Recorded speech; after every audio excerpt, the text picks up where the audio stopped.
I think let's confine it to what we have right now.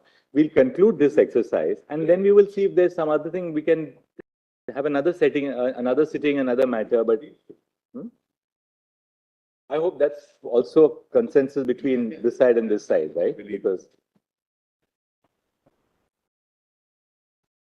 all right.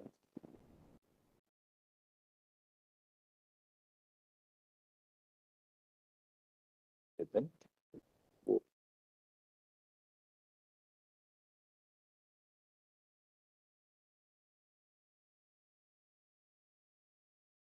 Before your Lordship start, we make this one very important. Along with this matter, where the issues of Section 6 in, the Lordship has also referred similar to 2015, where the question is regarding the constitutional validity of Section 3(1)(a). Your Lordship may consider framing a question regarding that also. I think let's confine it to what we have right now. We'll conclude this exercise, and then we will see if there's some other thing we can have another setting, another sitting, another matter. But I hope that's also a consensus between this side and this side, right? Because all right.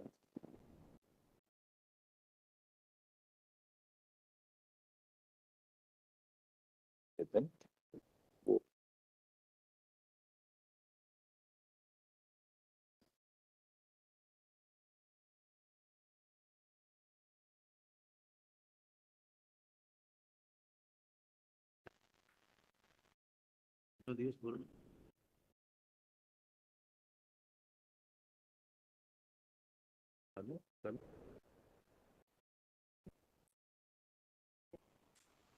Not right.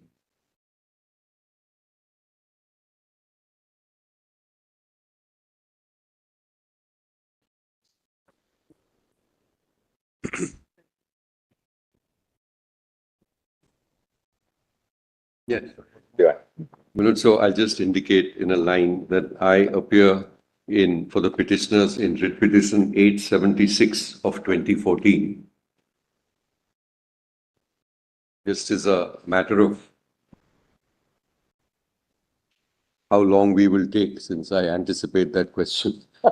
Because I'll try and substantially complete today, but there may be some spillover. By lunch tomorrow, I'll complete, and then there's Mr. Chaudhary and Mr. Ansaria. So we're going to complete within the 3 working days for sure on our side. I think that's actually, if you can all complete the 3 of you by lunch tomorrow, I think then we can call upon them to start tomorrow in the afternoon. I think then. Well, lunch tomorrow may be difficult. Well, let's see. At least let's start. Yes. Yeah, we'll start. So this is just one. I thought, Manoj, I'd just open by placing the reference court judgment, which I'll read quite substantially. So that your Lordship will find in volume 4A, in 3 SCC, page 1, and in the index, so it's serial number 59.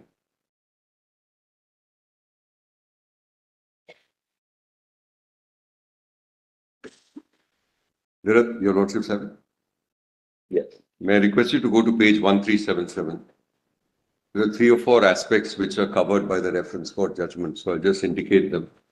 It has a chronology of events which we had placed before the bench at the time of hearing, and that's been captured here. So that will give you a sequence with regard to the build-up. Then the court also articulates and sets out various questions which it seeks to refer. Your Lordships have, of course, compressed it and focused it on Section 6, the constitutional validity of Section 6, capital A. The court also indicates as to why, because there was an objection which was raised with regard to delay and wages, and it responds by saying that, no, we're not going to shut out this petition on the ground of delay and wages. It sets out reasons for that. And thereafter, it also explains that, of course, when it comes to molding of relief, if the petitioners are entitled to any, then this aspect can be considered at that point of time. So this is broadly where we are. So may I just request your Lordships to now turn to Justice Nariman's judgment, which begins at page 1377. The opening line, a prophet is without honor in his own country. Substitute citizen for prophet, and you will get the gist of the various writ petitions filed under Article 32 of the Constitution of India, assailing Section 6A of the Citizenship Act. It all began when the Burmese ceded Assam to the British on 24th February 1826 as per the Treaty of Yendabo, thus bringing to an end a home rule in Assam, which had begun sometime in the 13th century.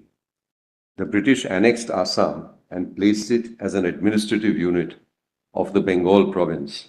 As early as 1931, C.S. Mullen, the census superintendent in the census report, stated, "Probably the most important event in the province during the last 25 years, an event moreover which seems likely to alter permanently the whole feature of Assam and to destroy the whole structure of Assamese culture and civilization, has been the invasion of a vast horde of land-hungry immigrants, mostly Muslim, from the districts of East Bengal. Wheresoever the carcass, these vultures will gather together." And then the source is indicated. In 1935, the Government of India Act was promulgated. Assam was, under Section 46(1), stated to be a governor's province. It was in this scenario that the Foreigners Act of 1946 was enacted, under which the burden of proving whether a person is or is not a foreigner lies upon such person. At the commencement of the Constitution of India, Article 5 stated that every person who has his domicile in the territory of India and who was either born in the territory of India or either of whose parents were born in the territory of India, or who has been ordinarily resident in the territory of India for not less than 5 years immediately preceding such commencement, shall be a citizen of India. As an exception, Article 6, which is important for the determination of some of the questions arising in these writ petitions, states as follows: rights of citizenship of certain persons who have migrated to India from Pakistan. Notwithstanding anything in Article 5, a person who has migrated to the territory of India from the territory now included in Pakistan shall be deemed to be a citizen of India at the commencement of this Constitution if A, he or either of his parents or any of the grandparents were born in India as defined in the Government of India Act 1935 as originally enacted, and B1, in the case where such person has so migrated before the 19th day of July 1948, he has been ordinarily resident in the territory of India since the date of his migration. Or 2, in the case of such person has so migrated on or after the 19th day of July 1948, he has been registered as a citizen of India by an officer appointed in that behalf by the government of the Dominion of India on an application made by him, therefore, to such officer before the commencement of the Constitution in the form and manner prescribed by the government, provided that no person shall be so registered unless he has been resident in the territory of India or at least 6 months immediately preceding to the date of the application. 19th July 1948 therefore became the baseline for such persons as were referred to in Article 6 for being citizens of India. At this stage, the Immigrants Expulsion from Assam Act 1950 was enacted to protect the indigenous inhabitants of Assam. The statement of objects and reasons of this act says, during the last few months, a serious situation has arisen from the immigration of a very large number of East Bengal residents into Assam. Such large migration is disturbing the economy of the province. Besides giving rise to a serious law and order problem, the bill seeks to confer necessary power on the central government to deal with the situation. In pursuance of this object, Sections 2 and 4 of this Act, which also have a bearing on the issues raised in the petition, state as follows. Power to order expulsion of certain immigrants. If the central government is of the opinion that any person or class of persons having been ordinarily resident in any place outside India has or have, whether before or after the commencement of this Act, come into Assam, and that the stay of such persons or class of persons in Assam is detrimental to the interests of the general public of India, or of any section thereof, or of any scheduled tribe in Assam, the central government may by order, A, direct such persons or class of persons to remove himself or themselves from India or Assam within such time and by such route as may be specified in the order, and B, give such further directions in regard to his or their removal from India or Assam as it may consider necessary or expedient, provided that nothing in this section shall apply to any person who on account of civil disturbance or the fear of such disturbance in any area now forming part of Pakistan has been displaced from or has left his place of residence in such area and who has been subsequently residing in Assam. 4. Power to give effect orders, etc. Any authority empowered by or in pursuance of the provisions of this Act to exercise any power may, in addition to other action expressly provided for in this Act, take or cause to be taken such steps and use or cause to be used such force as may, in its opinion, be reasonably necessary for the effective exercise of such power. It was during the census of 1951 that a national register of citizens was prepared under the directive of the Ministry of Home Affairs, containing information village-wise of each and every person enumerated therein. Details such as the number and names of persons, the houses or holding belonging to them, father's name or husband's name, nationality, age, the means of livelihood were all indicated therein. Between 1948 and 1971, there were large-scale migrations from East Pakistan to Assam. As is well known, West Pakistan commenced hostilities against East Pakistan on 25th March 1971, culminating in the war which dismembered the two parts of Pakistan and in which a new nation, Bangladesh, was born. It's interesting to note that immediately after the successful culmination of the war in Bangladesh, on 19th March 1972, a treaty for friendship, cooperation and peace was signed between India and Bangladesh. Article 8 of the said treaty is in the following terms. In accordance with the ties of friendship existing between the two countries, each of the high contracting parties solemnly declares that it shall not enter into or participate in any military alliance directed against the other party. Each of the high contracting parties shall refrain from any aggression against the other party and shall not allow the use of its territory for committing any act that may cause military damage or to constitute a threat to the security of the other high contracting party. Given all the continuing influx of illegal migrants from Bangladesh into Assam, the All Assam Students' Union first submitted a memorandum to the then Prime Minister of India in 1980, inviting her urgent attention to this issue. As a result of such representations, Parliament enacted the Illegal Migrants Determination by Tribunal Act 1983. This act was made applicable only to Assam and was expected to be a measure which speeded up the determination of illegal migrants in the state of Assam with a view to their deportation.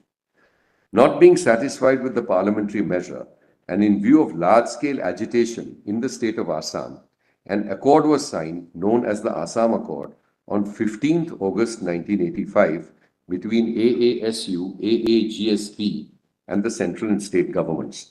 The accord is worth quoting in extenso. Assam Accord, 15th August 1985, accord between so-and-so. Memorandum of Settlement. The government have all along been most anxious to find a satisfactory solution to the problem of foreigners in Assam. The AASU and the AAGSP have also expressed their keenness to find such a solution.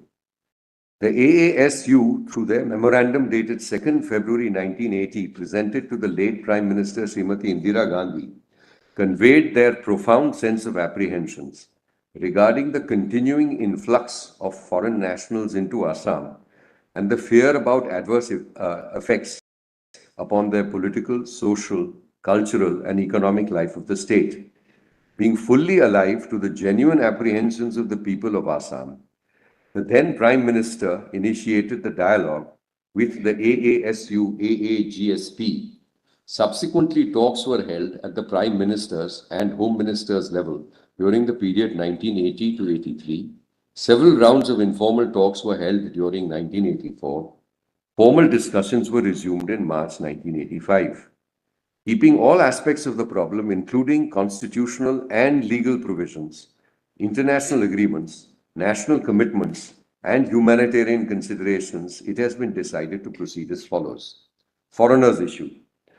The purpose of detection and deletion of foreigners 1/1/1966 shall be the base date and year. All persons who came to Assam prior to 1/1/66, including those amongst them whose name appeared in the electoral rolls used in 1967 elections, shall be regularized.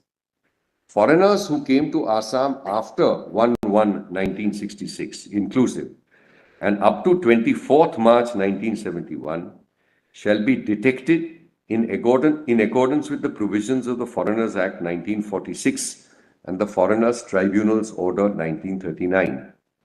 Names of foreigners so detected will be deleted from the electoral rolls in force. Such persons will be required to register themselves before the registration officers of the respective districts in accordance with the provisions of the Registration and Foreigners Act 1939 and the Registration of Foreigners Rules 1939. For this purpose, the Government of India will undertake suitable strengthening of government machinery.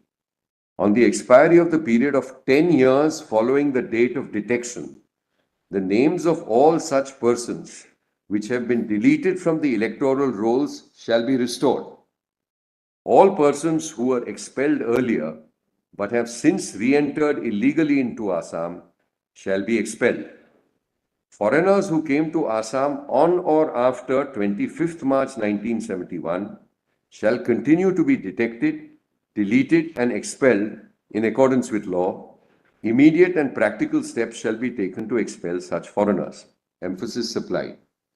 The government will give due consideration to certain difficulties expressed by AASU, AAGSP regarding the implementation of Illegal Migrants Determination of Tribunals Act 1983.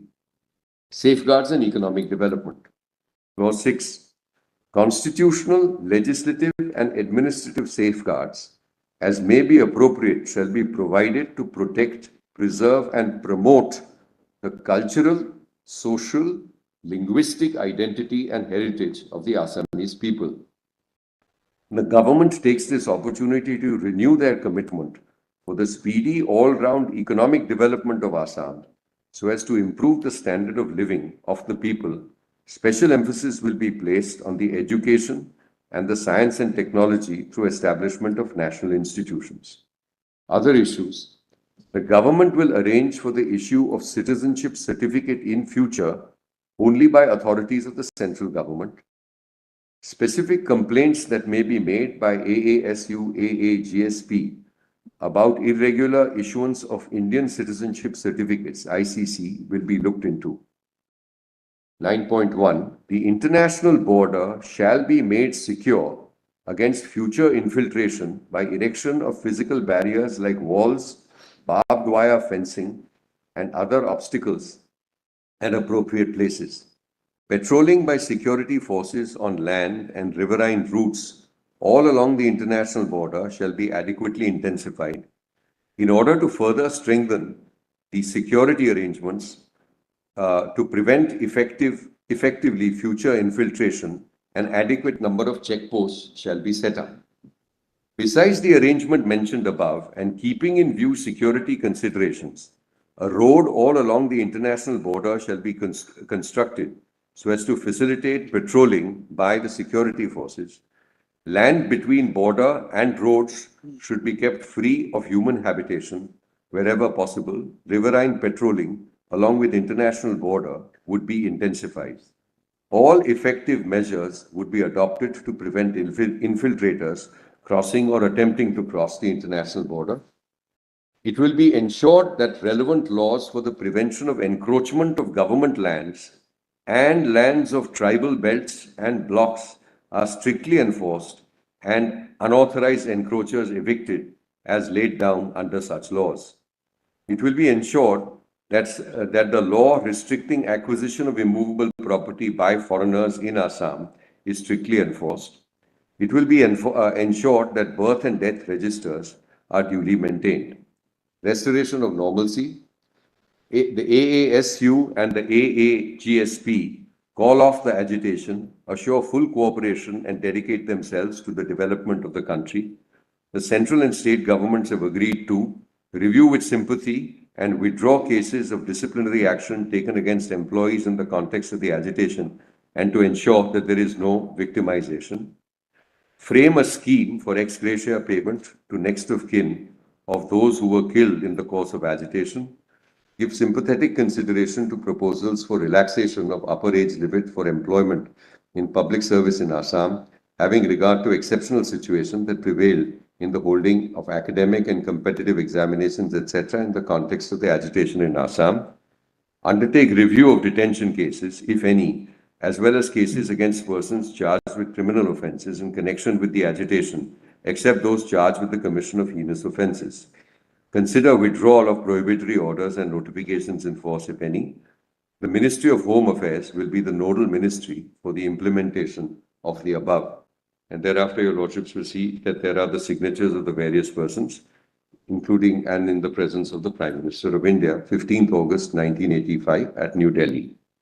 It was in pursuance of this accord that Section 6A was inserted in the Citizenship Act in 1985.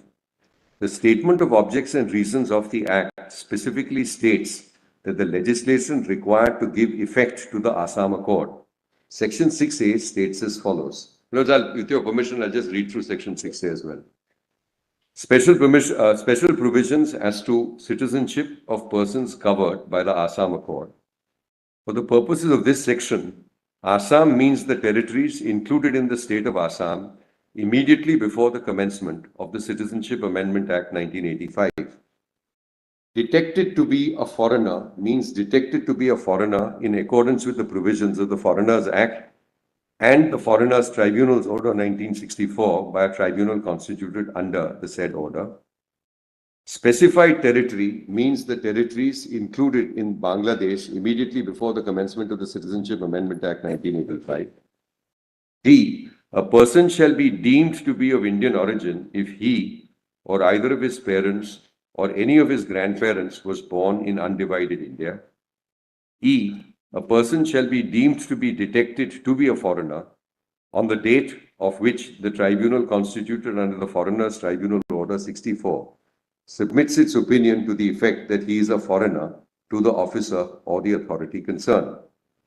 Subsection 2, subject to the provisions of subsections 6 and 7, all persons of Indian origin who came before 1st day of January 1966 to Assam from the specified territory, including such of those whose names were included in the electoral rolls used for the purposes of the general election to the House of the People held in 1967, and who have been ordinarily resident in Assam since their dates of their entry into Assam, shall be deemed to be citizens of India from the 1st day of January 1966.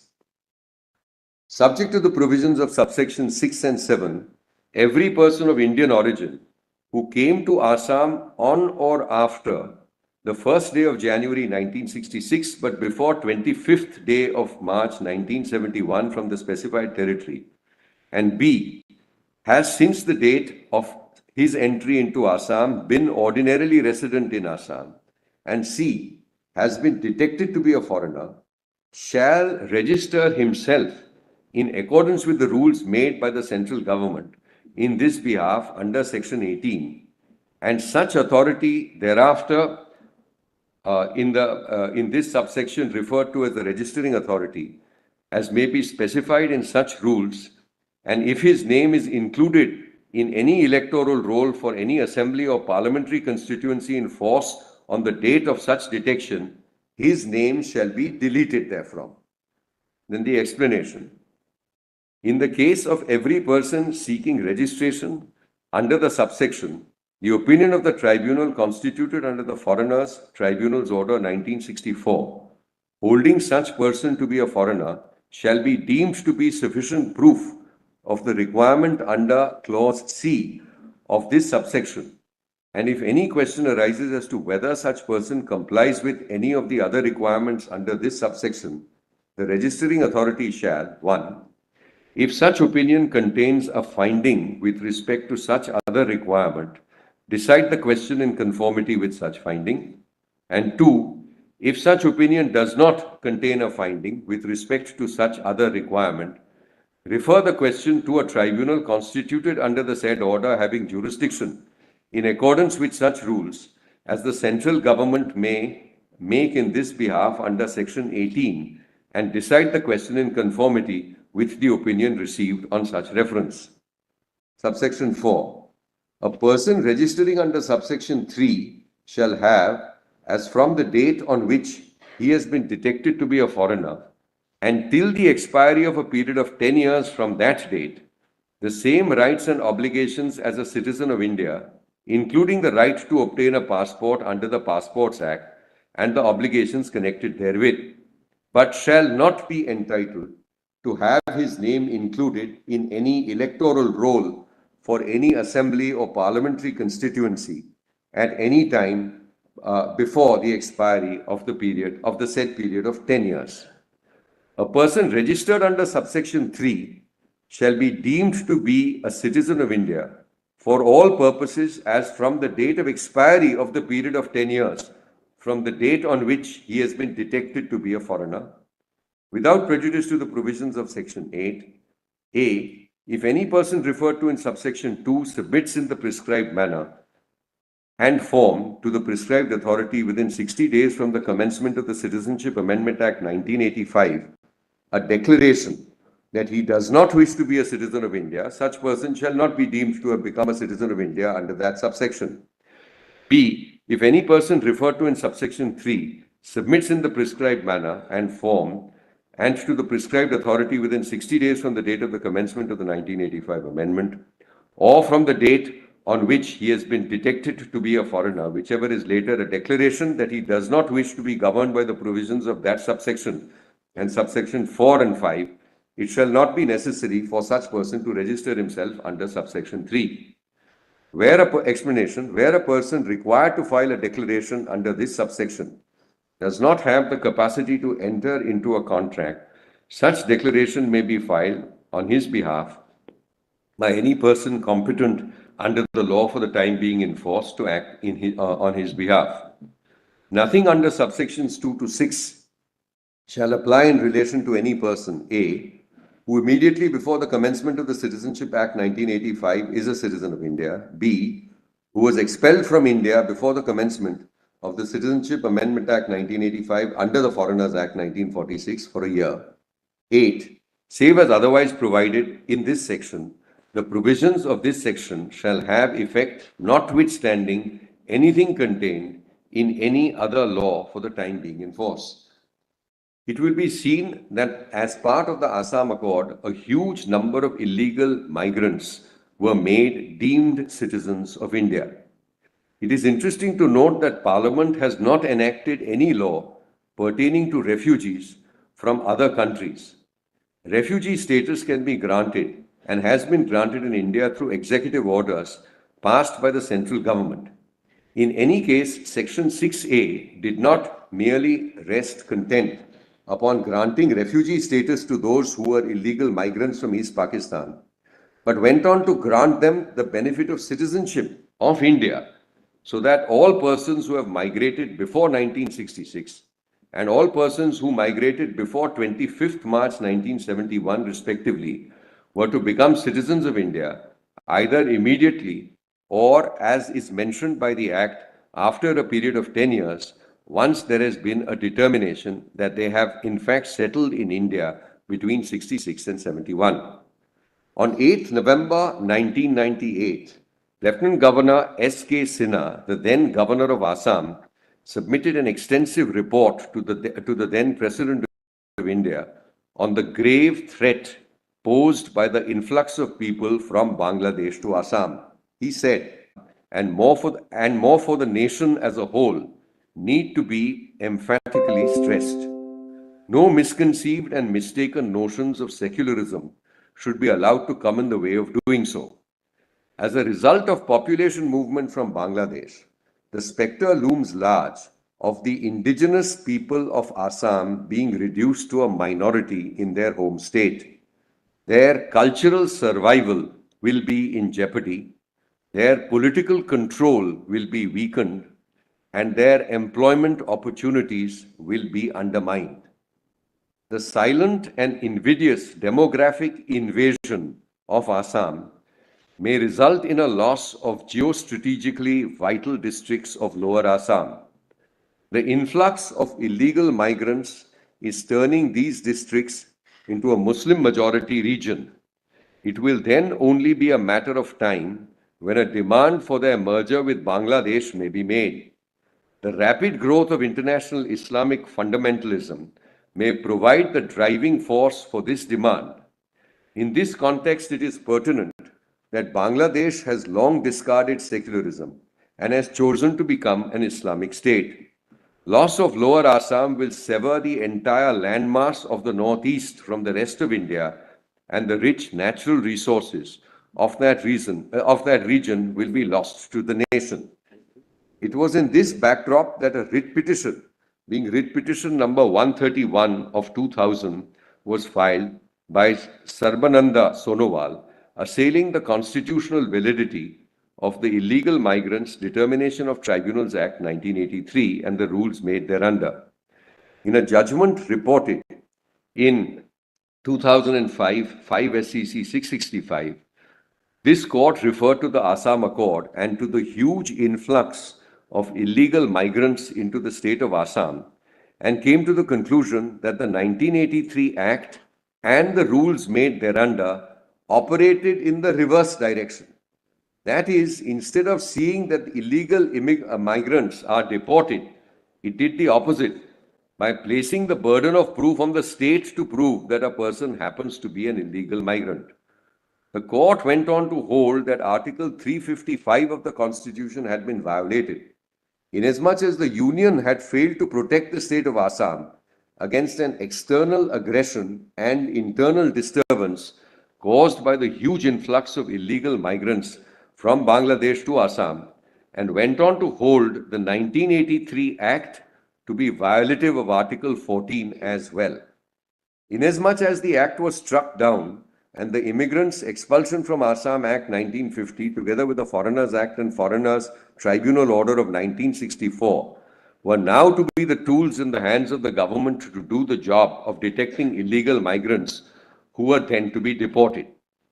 On 14th July 2004, in response to an unstarred question pertaining to the deportation of the illegal Bangladeshi migrants, the Minister of State, Home Affairs, submitted a statement to Parliament indicating therein that the estimated number of illegal Bangladeshi migrants into India as on 31st December 2001 was 1.20 crores, out of which 50 lakhs were in Assam.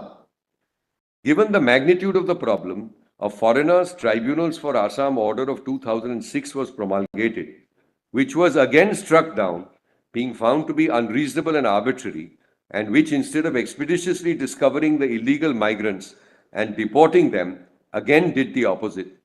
It was in Sarbananda Sonowal 2 versus Union of India, in the second Sonowal writ petition, that the Supreme Court struck down this order.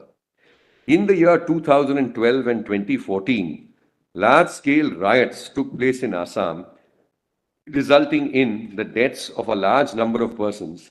It is in this background that the present writ petitions have been filed.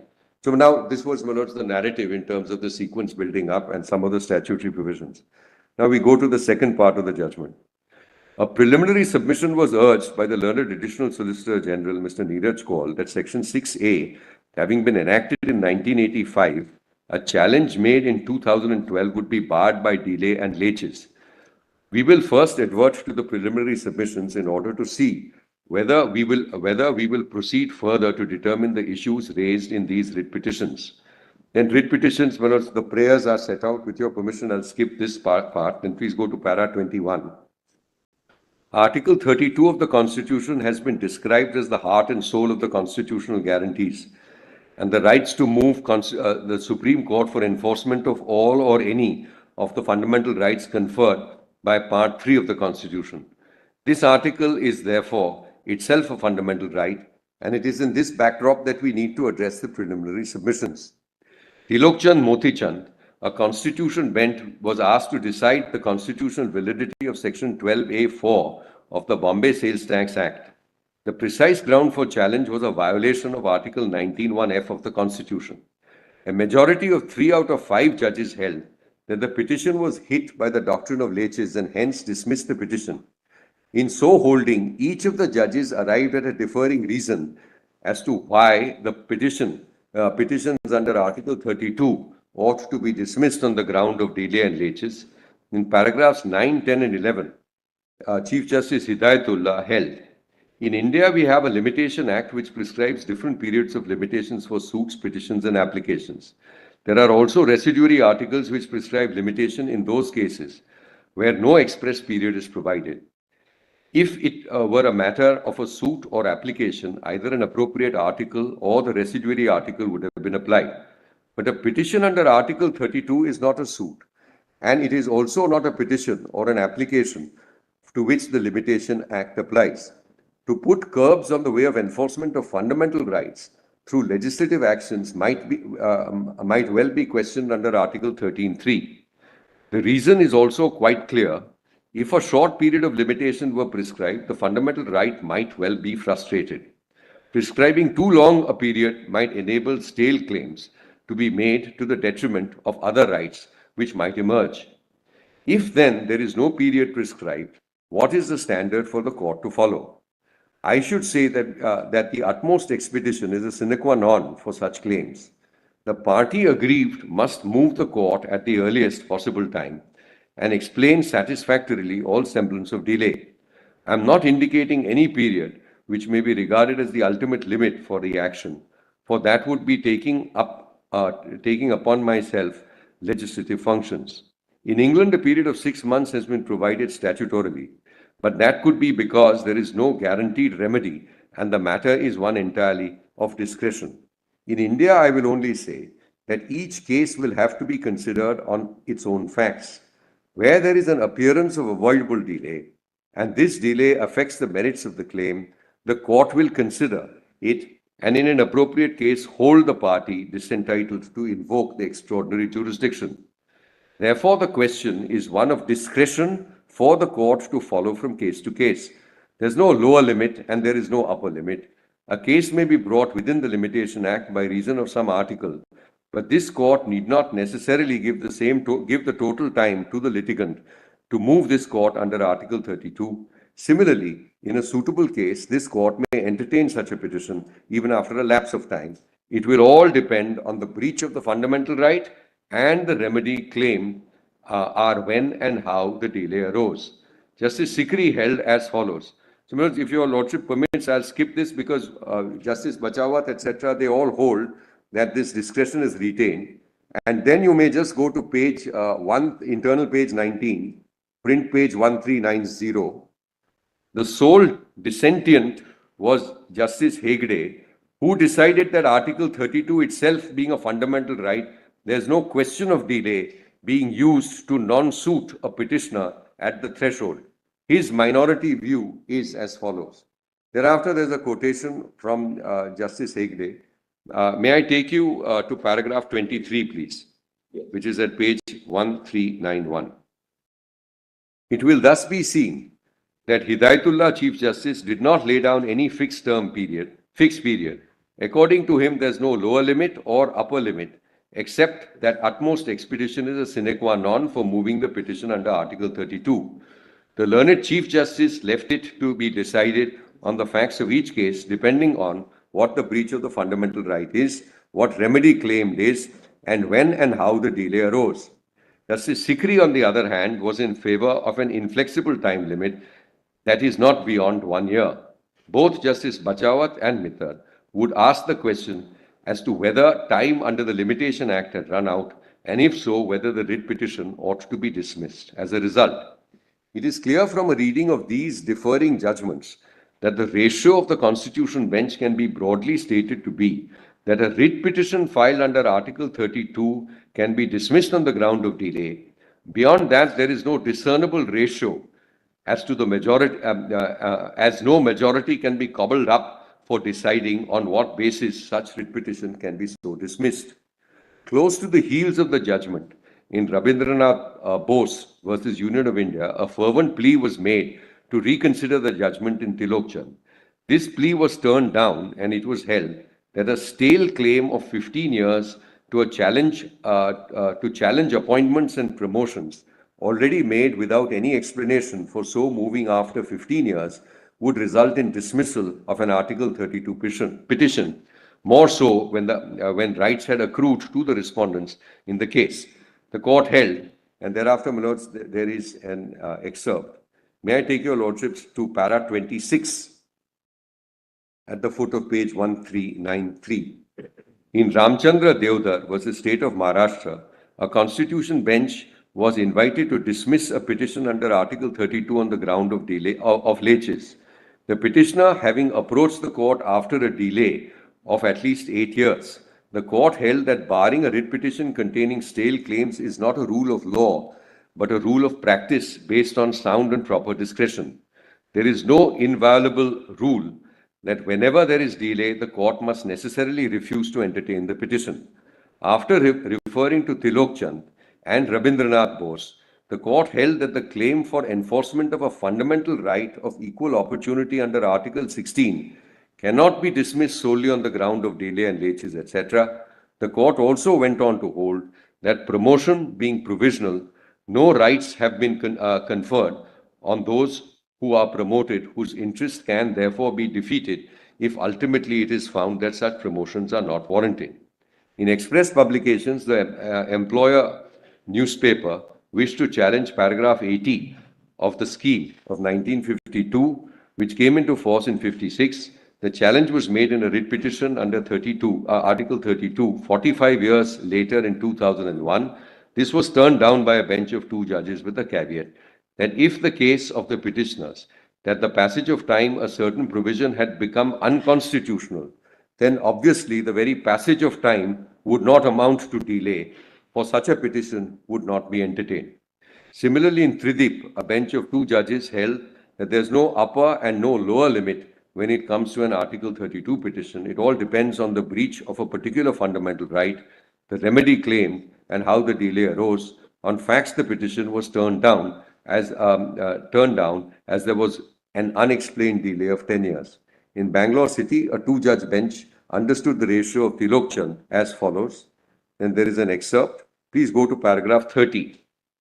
It will be seen that in the present case, the petitioners in the various writ petitions represent the entire people, the tribal and non-tribal population of the state of Assam.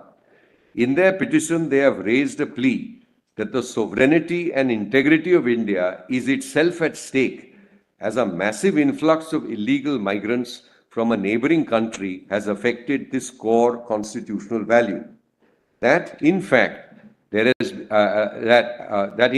has been held in Sonowal's case that such an influx is external aggression within the meaning of Article 355 of the Constitution of India, and that the central government has done precious little to stem the tide, thereby resulting in a violation of Article 355.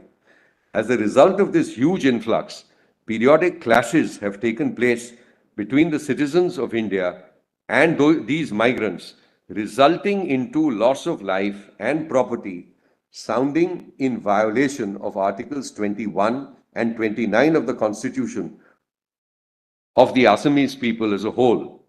Not only is there an assault on life of the citizenry of the state of Assam, but there is an assault on their way of life as well. The culture of an entire people is being eroded in such a way that they will ultimately be swamped by persons who have no right to continue to live in this country.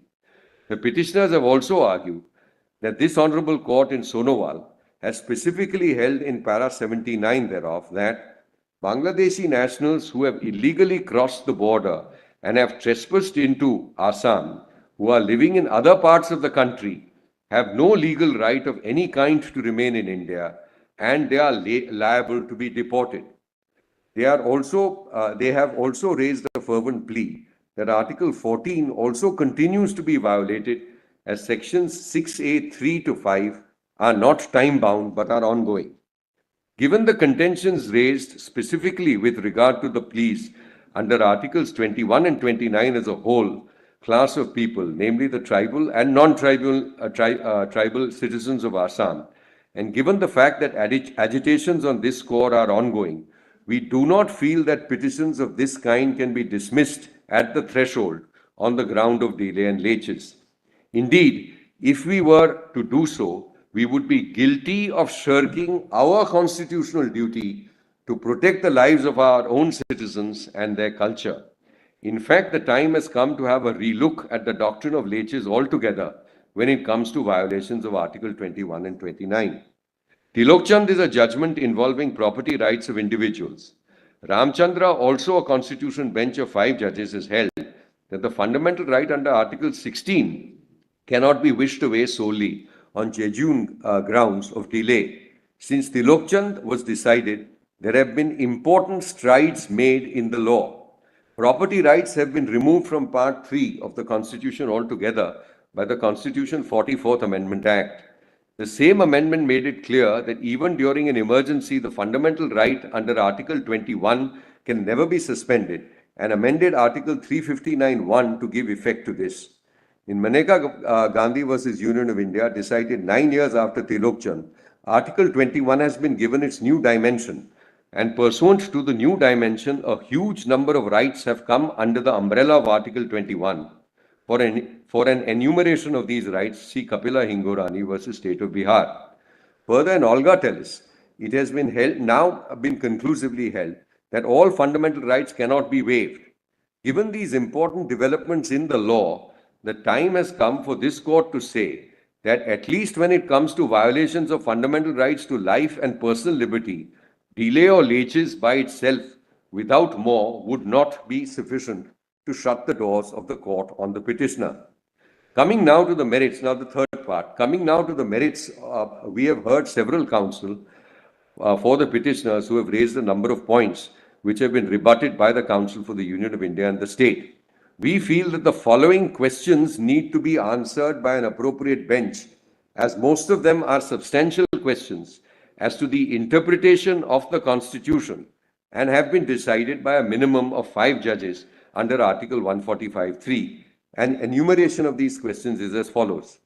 Whether Articles 10 and 11 of the Constitution permit the enactment of Section 6A of the Citizenship Act, inasmuch as Section 6A, in prescribing a cut-off date different from the cut-off date prescribed in Article 6, can do so without a variation of Article 6 itself, regard in particular being had to the phraseology of Article 4(2) read with Article 368(1).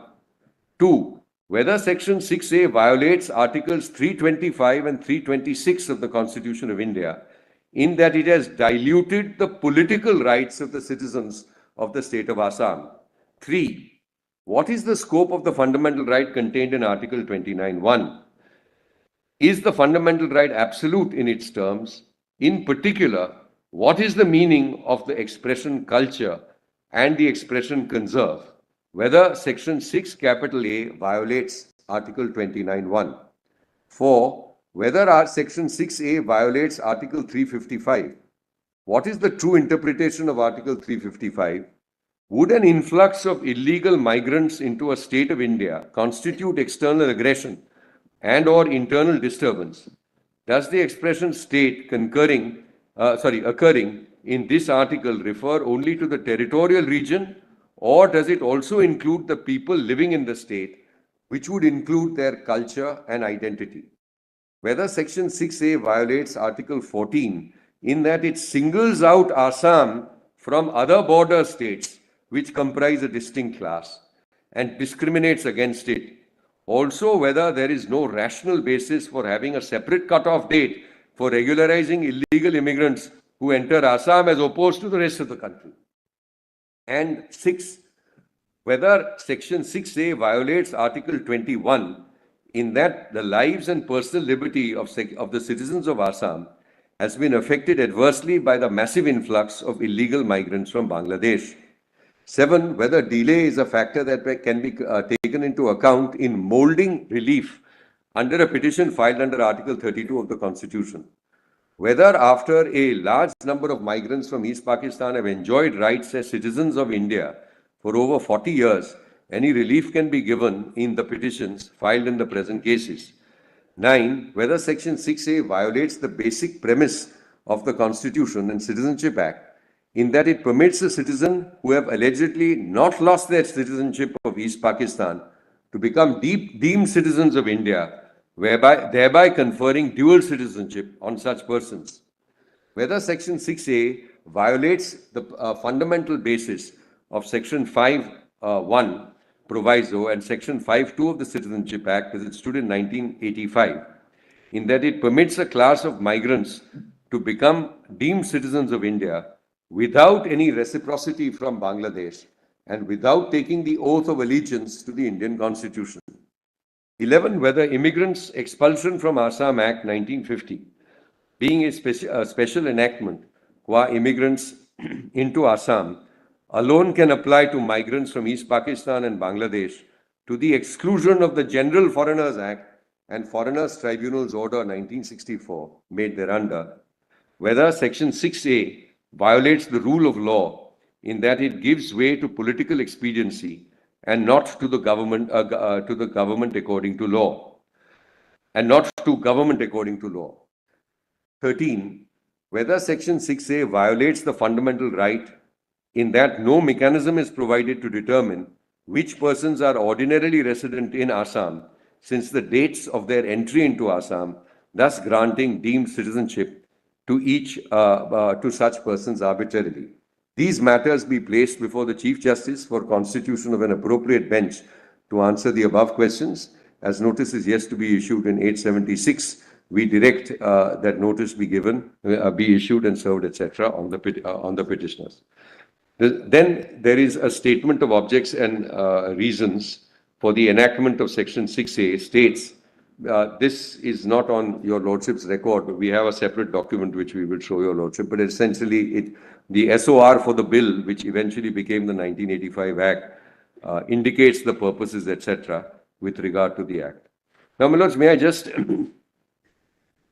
there are certain extracts here. We read them or should we? Oh. Then, my Lords, the court examines further directions, because it says that at this point of time, we must assume that the statute itself is valid and constitutional, and therefore it proceeds to issue various directions with regard to fencing, etc., and obligations which are there under the Act. So that's the structure of this judgment, the reference order.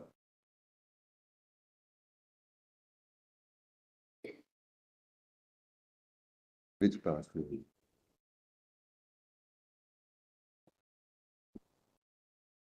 What is it on? Your Lordships are pleased to just go back to to page 1398. 1398. After para 35. In para 35, as your Lordship sees, as Section 6A of the Citizenship Act must be deemed to be valid until a larger bench decides these matters, we will proceed for the purposes of the order on the footing that Section 6A is valid.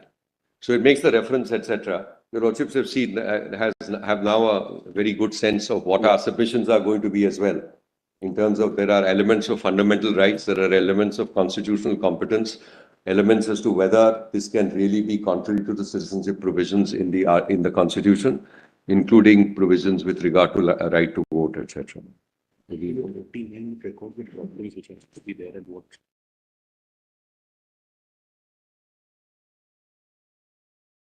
Yeah.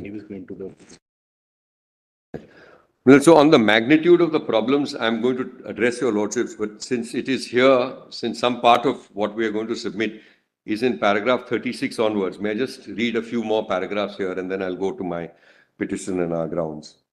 So please see para 36, which is at page 1398. As the statement of objects and reasons for the enactment of Section 6A states, the said section was inserted into the statute book in 1985 to implement one part of the Assam Accord dated 15th August 1985. The Assam Accord contained various provisions providing for reciprocal obligations. These are largely contained in paragraphs 5, 6, 9, and 10, which read as under. The purpose of detection and deletion of foreigners, 1166 shall be the base date and year. All persons who come into Assam prior to 1166, including those amongst them whose names appear on the electoral rolls used in the 66 elections, shall be regularized. Foreigners who came to Assam after 1166 inclusive and up to 24,371 shall be deleted in accordance with the provisions of the Foreigners Act and the Foreigners Tribunals Order 1939. Names of foreigners so detected will be deleted from the electoral rolls in force. Such persons will be required to register themselves before the registration officers of the respective districts in accordance with the provisions of the Registration of Foreigners Act and the Registration of Foreigners Rules 1939. For this purpose, the Government of India will undertake suitable strengthening of the government machinery. On the expiry of the period of 10 years following the date of detection, the names of all such persons which have been deleted from the electoral roll shall be restored. All persons who were expelled earlier but have since re-entered illegally into Assam shall be expelled. Foreigners who came into Assam on or after 25th March 71 shall continue to be detected, deleted, and expelled in accordance with law. Immediate and practical steps shall be taken to expel such foreigners. The government will then please see serial number 6. Constitutional, legislative, and administrative safeguards, as may be appropriate, shall be provided to protect, preserve, and promote the cultural, social, linguistic identity and heritage of the Assamese people. And 9.1, the international border shall be made secure against future infiltration by erection of physical barriers like walls, barbed wire, fencing, and other obstacles of at appropriate places. Patrolling by security forces on land and riverine routes all along the international border shall be adequately intensified in order to further strengthen and secure the arrangements to prevent effectively future infiltration. An adequate number of checkposts shall be drawn. Para 37. The Sonowal Millards first, dealing with so-and-so, please see the quotations from this judgment, and then I'll be reading certain other paragraphs, but your lordships may just see the quoted portion, which starts at the foot of page 1399. As a result of students' movement and the ensuing negotiations, a memorandum of settlement dated 15th August 85 was entered into between the All Assam Students Union and the Union of India and the state of Assam, which is commonly known as the Assam Accord.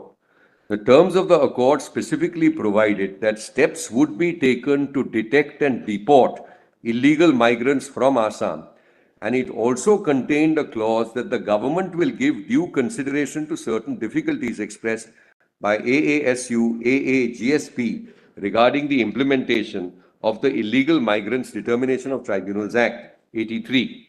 The accord further provided that foreigners who have entered into India after 25th March 71 will continue to be detected, their names deleted from the electoral rolls, and they will be deported from India.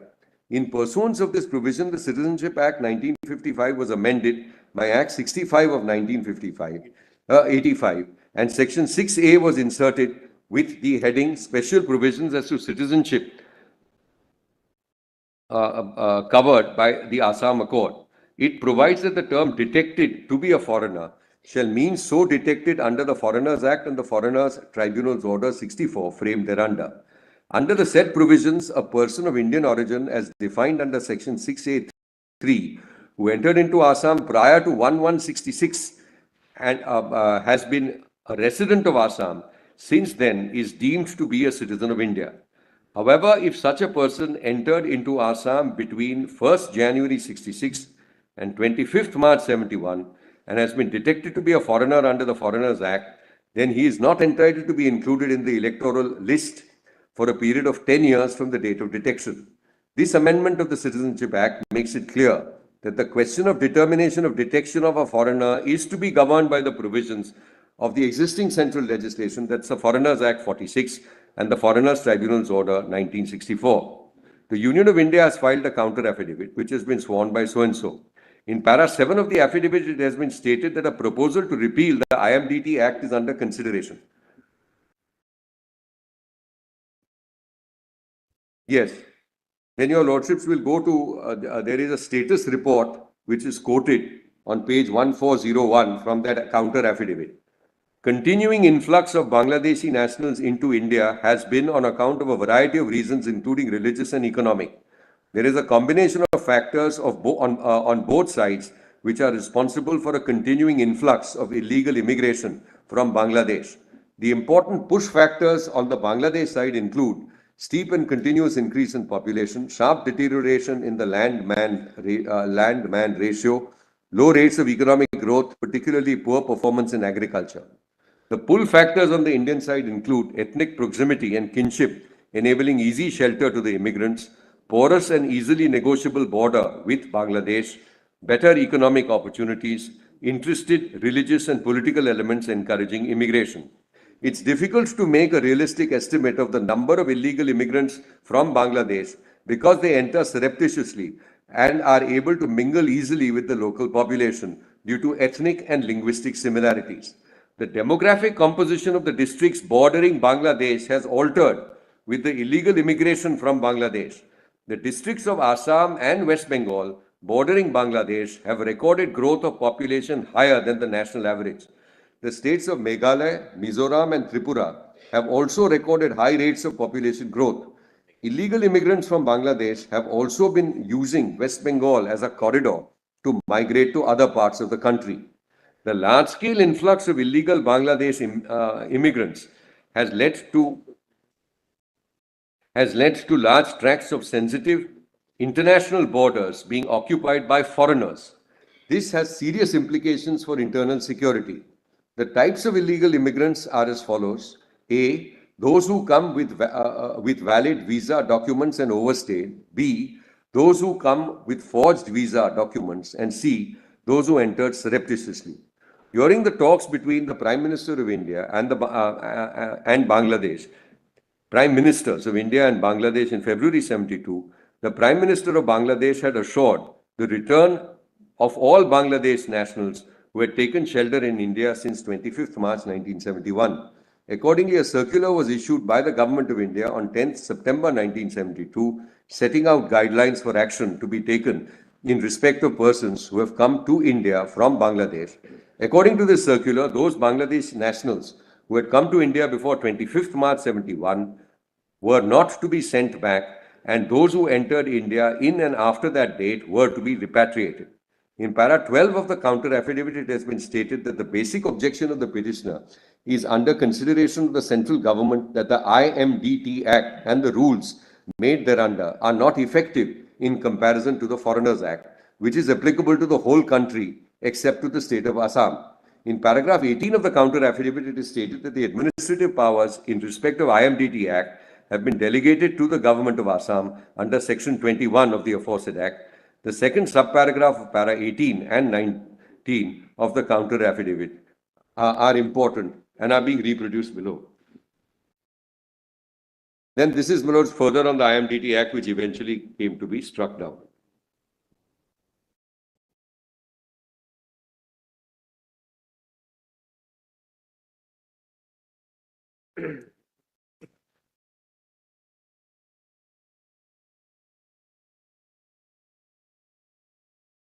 Now, please go to page 1405.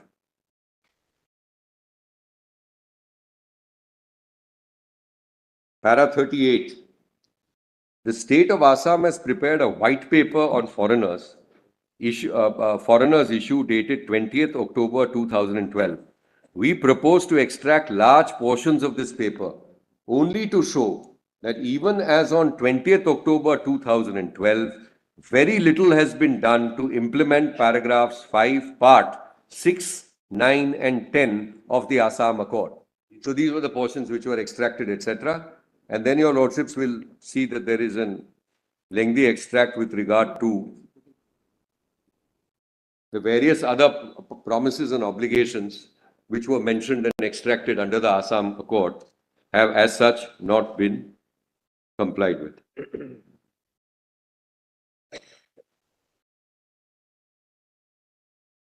If your lordship is pleased to just turn to page 1412, para 39.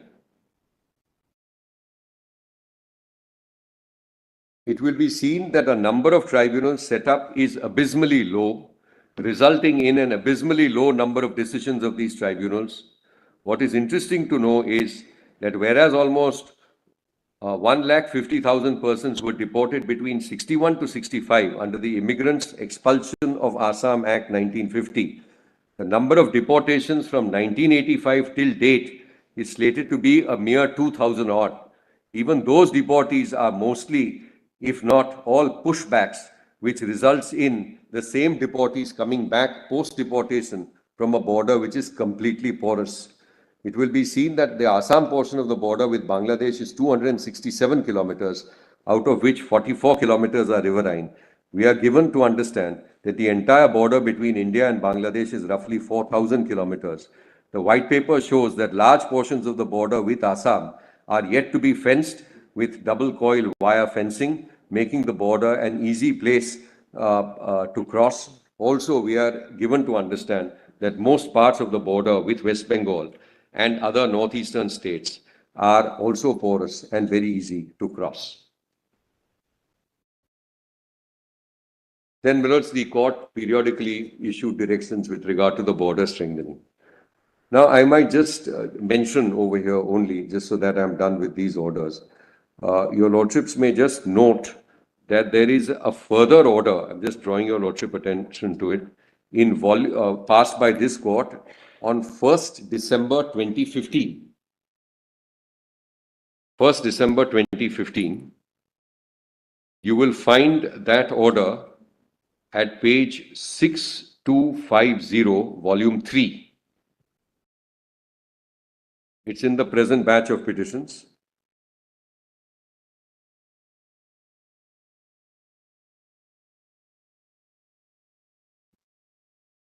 And may I just request you to go to page 6256 just for a moment.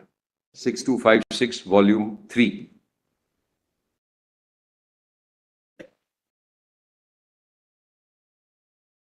Page? 6256. Volume 3. What's the index number?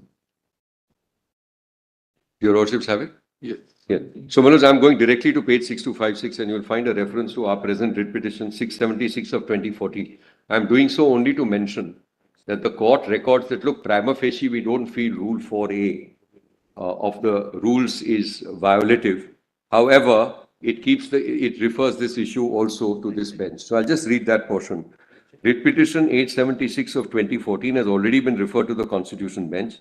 Nevertheless, we have considered the vires of Rule 4A of the Citizenship, Registration of Citizens and Issue of National Identity Card Rules 2003 in view of the insistence of learned counsel for the petitioners, who contends that the authority engaged in the preparation of NRC should not take into account the cases of such persons included in the electoral rolls of 71 who belong to the stream of migrants who came to India between 66 and 71 and who have not been declared as a foreigner and who have not registered themselves. Prima facie, we find that the provisions of section 6A3 read with the proviso to Rule 3.2 of the schedule to the Citizenship Rules 2003 adequately take care of the situation. Rule 4A of the Citizenship, Registration of Citizenship and Issue of National Identity Cards Rules 2003 does not prima facie disclose any such infirmity which would require any orders to be passed at this stage, that is, when the work of the NRC preparation has reached an advanced stage. It is on the aforesaid basis that we decline to pass any order, leaving the entire matter to be considered by the Constitution bench. So I'll just mention that this specific rule is relatable to 6A. I'm just mentioning, if 6A goes, then this rule which is specific to Assam may also fall, and it is before your lordships. The Assam Accord I've already referred to, so I've read that, but you may just note that it is also separately available. You may just note it at page 460 of volume 4. The 15th August 1985 Accord. It's separately, it's extracted at length in the judgment under reference. What is the page? 460. Page 460, serial number 16 of volume 4. Volume 4, statutory enactments.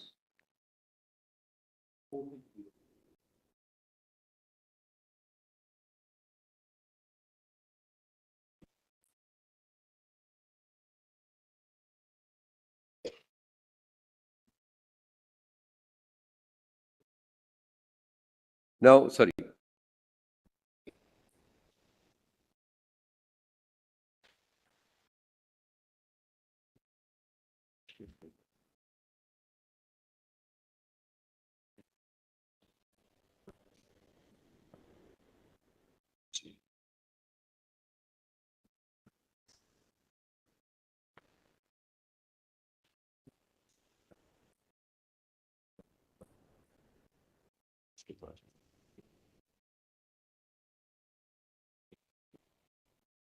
Same as that.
Only one interjection.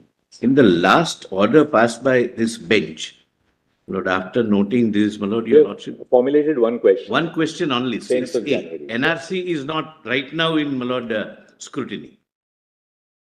It's actually 6A which we have. Yeah, that's Validity of 6A, that's the limited. Our submissions will be around that as well. But we have, In fact, the points which Justice Nariman had formulated, the 11 points, are really facets of They are an facets argument. of Actually, 6A. they are actually facets of what they will be arguing. That's right. That's why when we met in January this year, we thought we'd just bring it down to one issue. Positions were, my Lord, compressed in one line, that Yes. is whether it is constitutionally valid.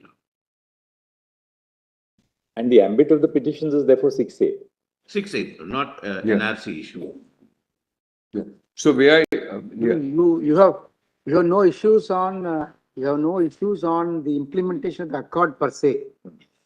Because, the act is in purported compliance of the accord. that's correct. But actually, the accord is much more comprehensive. It's comprehensive. It also It's a speaks package. about what is required to be done. Yeah, And how to take care of the situation, right, what was the situation earlier, how remedial, and Right. how to move forward. correct, yeah. You have no issues with the steps that are required to be taken, or it is taken but not adequate. No, I would put it this way. I'll just indicate to you also, sir.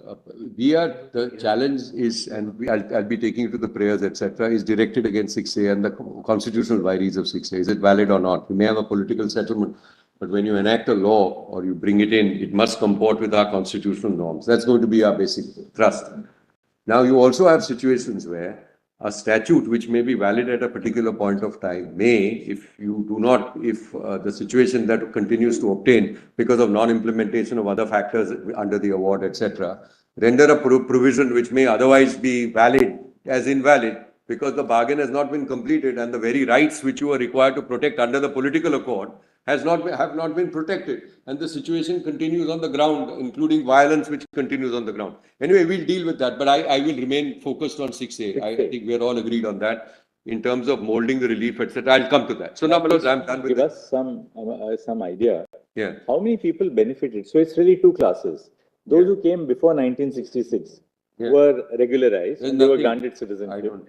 Those who came between 66 and And 25th 71. March 1971 Yeah. were removed from the electoral rolls for 10 years. After Yeah. 10 years, No, but they were that's restored- provided you register. It's not automatic. Right. Provided you Yeah. register. It's not automatic, but Yeah, because subject to first, fulfill. it was a two-step process. First, detection under the 1946 order. Following that, deletion. And after 10 years, restoration. Now, what is the quantum? How many people who had taken the benefit of this prior to 66? And what is the quantum we are looking at of 66 to 71? Post 71, of course, there's a cutoff completely after 25. 71, there cannot be, then all are illegal immigrants. Right. That's- So what is the quantum we are looking at? I mean, do we have figures on how But many I'll people have been just try given and get Malad the figures, pre-66 learn it. and 66 to 71? Because Mr. Devan, one way of looking at it is what is the impact? I mean, and ultimately we have to also look at it in a broader perspective No, of the the fact impact that there was This may have some war in relevance with the Bangladesh. delay question also. That's right. Because this is some No, 40 the years. impact is And then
Yeah. Only apropos your lordship's question, Lord, of course, the official figures will try and get, my lord, as soon as possible. If your lordships can come to volume 4, page 2065. Volume 4, page 2065. 65. Lord, this is one honorable member in the Rajya Sabha giving the details. So it is details provided by a member. These are not official figures, my lord, but on the left-hand side column, somewhere, my lord, 10th or 15th line from the top, How do I get to this? it says the number of entire lots, my lord. Your lordship would get somewhere in the middle, left-hand side, middle, 10th or 12th line, my lord. Before 51 to 1966, your lordship gets it. 29.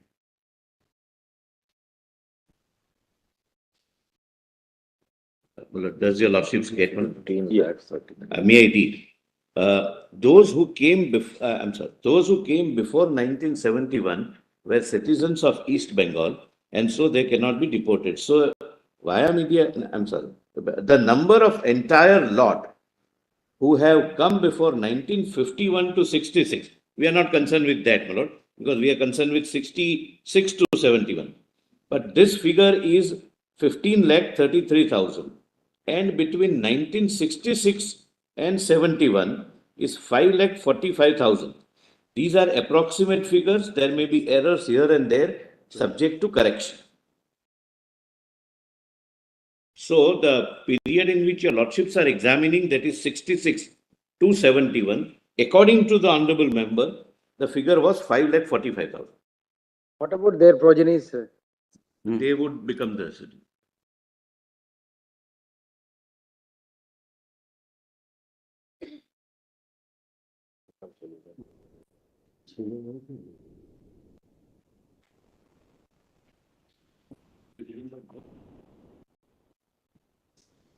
Mr. Baru Islam. I made this pointer. The member was quite familiar with this area. From Assam. From Assam. I made this point out. We have placed data of the decadal population growth rates for the state, for all the states of India, including the official government of India. That's not relevant. That's for CA. No, not for CA, for the point of view, because that is which I will be showing your lordships in my turn, which would corroborate these figures vis-a-vis because there is a natural population growth and then there's what would be deemed to be an excess growth rate, which is highlighted in General Sinha's report and all that assumption that there is a huge so all that we'll point out. What is this? Influx? Yes, Ms. Devan. Now, how do you formulate your submissions? We'll go straight now to the heart of the matter. Sure, I can formulate the submissions broadly, or I may I wanted to read some pleadings of mine, etc. And give you the background, and I'll formulate it. Yeah. It's essentially going to be a set. Let me formulate the submissions. I'll just formulate them right away, at least for my part, and then there are several supplementary submissions which are also being made. So the first set of of submissions which I am going to project is that as far as Section 6A is concerned, it violates the essential fabric of the Constitution as seen from the preamble. So this is one head of submissions. And here you may just note that we are going to emphasize fraternity, citizenship, and integrity of India. Unity and integrity of India. So these are preambular values. And according to us, Section 6, capital A, completely destroys and undermines these absolutely fundamental values. That's one set. The second set of submissions is with regard to Part 3. And here we will endeavor to persuade you that 6A violates 14, 21, and 29.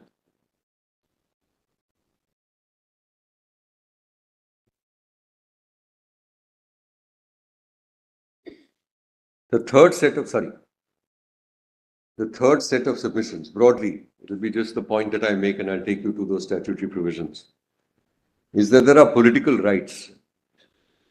And in that regard, insofar as Articles 325 and 326 of the Constitution are concerned, these are political rights with respect to citizens. And there is a destruction, according to us, or an undermining of these rights as well, of these provisions. The fourth head is with regard to what I will broadly describe as legislative competence, but there will be several submissions which are made on that regard. But there appear to us to be certain, which Justice Nariman in his order has also referred to, that there's a scheme under the Constitution with regard to citizenship, and whether you can have a legislation which is contrary to, in terms of date lines and deadlines, contrary to what is already stated in the Constitution as being the cutoff line for either automatic or some modified this thing without amending the Constitution.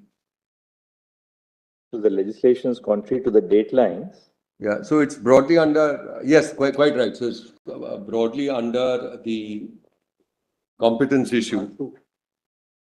Part 2. Yes, part 2.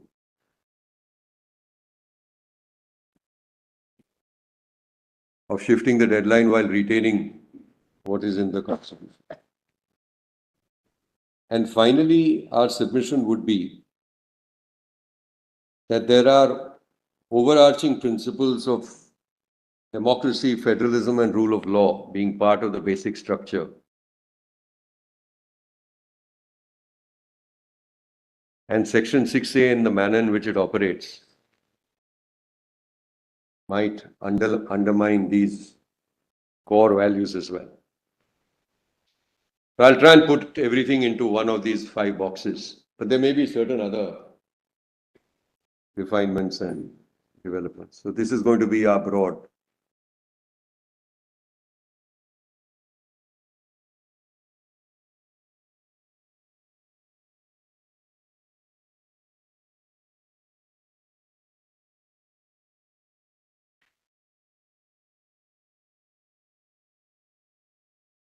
Now, may I take you to volume 3, page 2990. I'll just tell you what I'm doing next.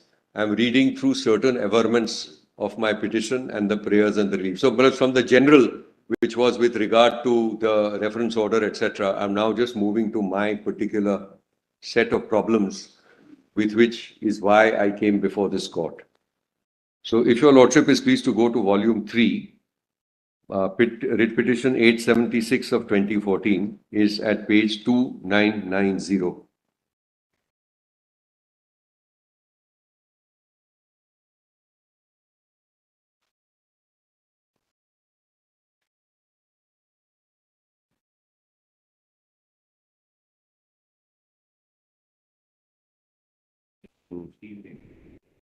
It's item 50 in the index. You want us to look at the prayers, Mr. Yeah, so I'll just very quickly take you through a few portions of this. Now, first, please just have a look at the course title, just for a moment, very quickly. So these are a set of bodies. There's the All Assam Ahom Association, the Sutia, Jat, Sanmilan, Jati Sanmilan, etc. And there's a fuller description which I'll come to because I want to read those paragraphs from the petition itself. And just have a look at the array of parties who are the respondents, and you will find those at page 2992. So there's, of course, the Union of India, the Registrar General of Citizens Registration, the Election Commission of India, State of Assam, and AASU. Thereafter, you may just note that we have also implemented the various state governments as well as the union territories as party respondents to the petitions, and notice has been served on them, and many of them have filed replies. And this is really with regard to another approach, because one of our contentions is going to be that, look, you cannot have a situation where your cultural rights of one border state get completely undermined and destroyed. If ultimately this is upheld, then there has to be a corresponding duty to ensure that the people are not completely going to reduce persons who are living on a border just by coincidence on the border to a minority or to lose or dilute very, very substantially their political and cultural rights. It then becomes the responsibility of the central government and all the units in the federation to assume some part of this burden. If we are going to welcome people over there, allow them to overstay, not have any system at all by which the persons are required and mandated to be removed, the illegal migrants. So that's going to be one other set, which is why we have put these particular parties also as party respondents. Now, please go directly to page 3000, Mr. Diwan, para 3. you have included all the states and UTs, all the states and UTs. Yeah, we have, yeah. And so they filed replies. Some of them have in fact gone so far as to say that, yes, we realize this problem. And if there is a direction from the court, we will, we'll comply with it in this regard. So anyway, now, my lords, if your lordship is just pleased to go directly, I'm just giving you a little bit of a description of who I am. And for this purpose, go to internal page 11 of the petition, running page 3000 of volume 3.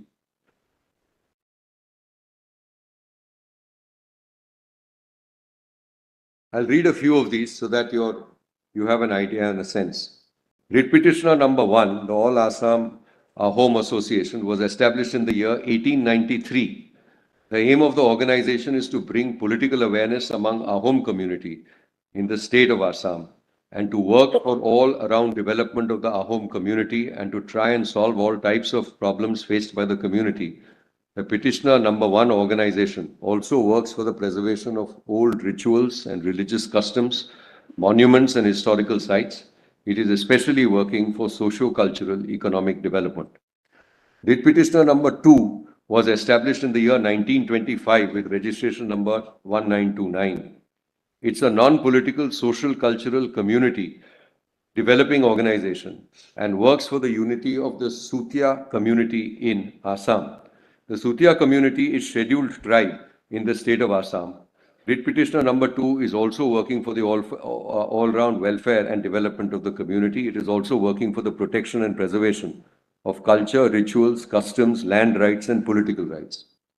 Writ petitioner number 3 was established in the year 1978. Its society registration number is so-and-so. Writ petitioner number 3 was formed to preserve and develop the Garo language and culture, to work for research and development of Garo literature, to write and produce the Garo medium textbooks for elementary and secondary education in Assam. It is working for all-round development of the Garo community, which is a scheduled tribe in the state of Assam. It is specially working for socio-cultural, economic development and preservation of traditional customs, rituals, old religious activities, and beliefs of the community. Writ petitioner number 4, established in 1955 and is a registered society. It's a non-political, socio-cultural organization. The aims and organization is to preserve and develop the Rabha culture and tradition, organize workshops and trainings for the development of Rabha culture. The Rabha community is a scheduled tribe in the state of Assam. With cultural troops, the writ petitioners participated in the Republic Day Parade in New Delhi on several occasions. The writ petitioner number 4 is working for the unity and integrity of all communities in the state of Assam.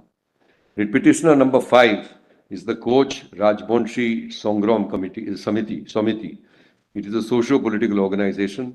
The aims and organization is to work for the all-round development of the Coach Rajbonshi community, a scheduled tribe in the state of Assam, including the preservation and protection of culture. Writ petitioner demands self-determination of the Coach Rajbonshi community. The writ petitioner number 6 is so-and-so. The Samiti was established on 2nd February 2007 and its head office is given. The aims of the writ petitioner number 6 is specially working for socio-cultural, economic development and preservation of rituals, old religious activity of the Deori community, a scheduled tribe in the state of Assam. Writ petitioner 7, the All Senior Missing Citizens Association. The association was established in 2008. This is our registration number is given, non-political social organization. Object is to foster the spirit of unity and universal brotherhood among the missing community and to create awareness of importance of education, science, economics, technology, industry, sanitation and literature, and further to preserve the missing religious beliefs and its culture. So-and-so is a missing community, is a scheduled tribe in the state of Assam. 8 is the All Assam Tai Khamti National Council, socio-political organization, working for the all-round development of the Khamti community, specifically working for socio-cultural economic development, preserving traditions, customs, rituals. Number 9 is the All Assam Scheduled Caste Students Union. Organization was established on 15th February 62, non-political students organization, and was formed to actively fight against all kinds of discrimination, repression, and domination of scheduled castes in the state of Assam, and to work for the rights of the scheduled castes and to further create awareness for socio-political and cultural rights.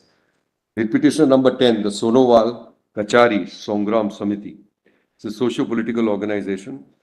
So, the Sonowal community is a scheduled tribe in the state of Assam to create awareness about the socio-political and cultural rights amongst members of the community.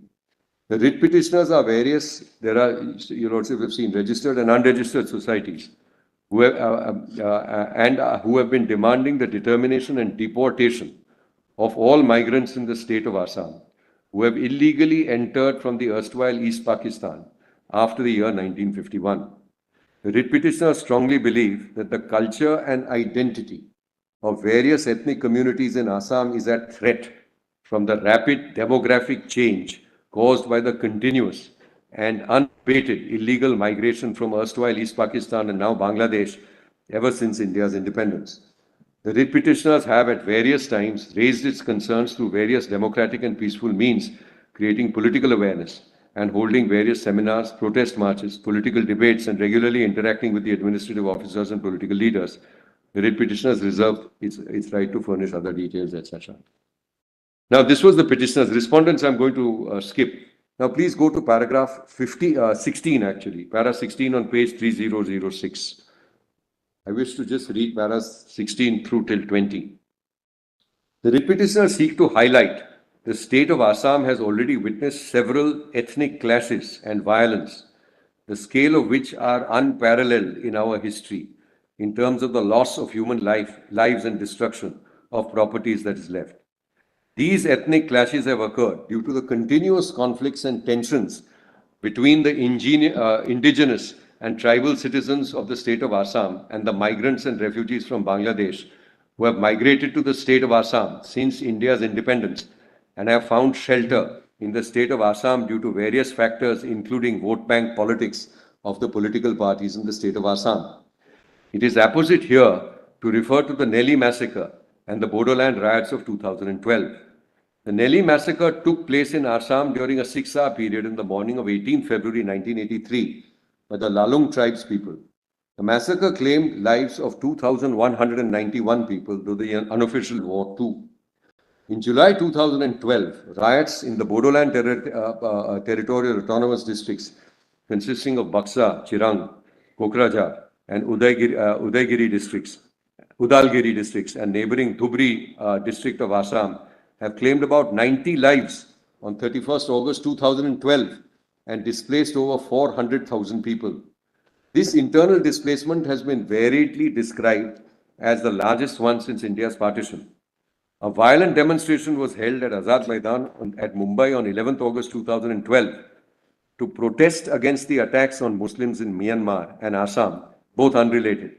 Over 50,000 people hailing from Northeast India fled from various states of mainland India due to the physical attacks and direct and indirect threats through bulk mobile SMSs and social media platforms from religious fundamentalists. In March 2014, Assam witnessed fresh riots in Kokrajhar, Chirang and Buxa districts in Assam, which resulted to the death of many human lives. Due to the recent turn of events, Assam now faces threats of religious fundamentalism as never seen before. The writ petitioners state that the escalatory spiral of ethnic conflicts flies out of control because one party perceives itself to be threatened and takes measures to protect itself, thus threatening the other, and on it goes. The writ petitioners respectfully submit that the policies adopted by successive central and state governments and the inaction has encouraged migration and settlement of the large number of Bengali speaking people from erstwhile East Pakistan into the state of Assam. There has been no attempt to ascertain the actual number of the said migrants. and the adverse impact which is the migrant population is likely to have on the local culture, traditions and heritage, scarce natural resources, demography and livelihood, and security of residents of Assam who are citizens on the date of adoption of the Constitution of India. The writ petitioners further submit that unfortunately there's a complete policy paralysis and lack of determination to resolve the sensitivity of this alarming situation that exists today on the ground.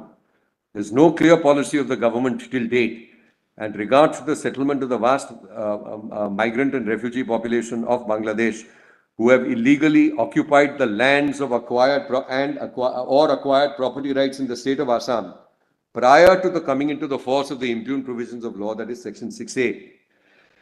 There is no measure taken till date to check the alarming population growth in the migrant community, nor any steps are taken to see a gradual assimilation of the migrant community into the mainstream Indian culture. The writ petitioners submit that the inaction of the government has put at jeopardy the very existence of Assamese culture, religion, and national identity. There is a simmering belief that the vote bank politics would not allow a permanent solution to the problem.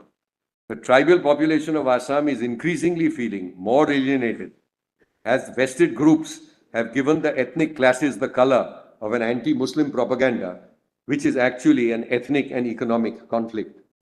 The writ petitioners submit that insurrections and intercommunal violence in which religious, linguistic, or racial divisions are a significant factor now form the majority of armed conflicts in the world today. Since the fall of the Berlin Wall in 1989, ethnic conflicts have grown and proliferated at an alarming rate. Examples of ethnic wars, breakup of multi-ethnic states along the lines, and then there are several examples which are given. Now please go directly to paragraph 35.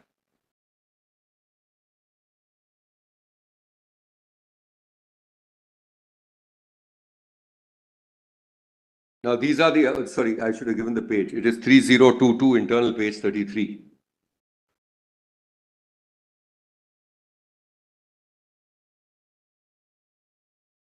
Now these are our amendments and it will give your lordships a sense of our case as far as Assamese culture is concerned.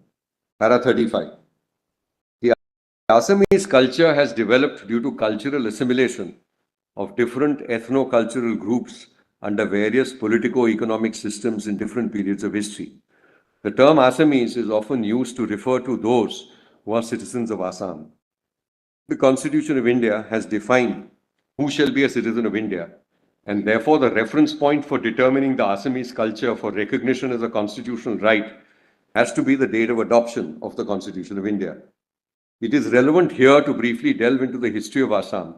In the earliest recorded times, Assam was part of the Kamarupa, a state that had its capital at so-and-so, now Guwahati.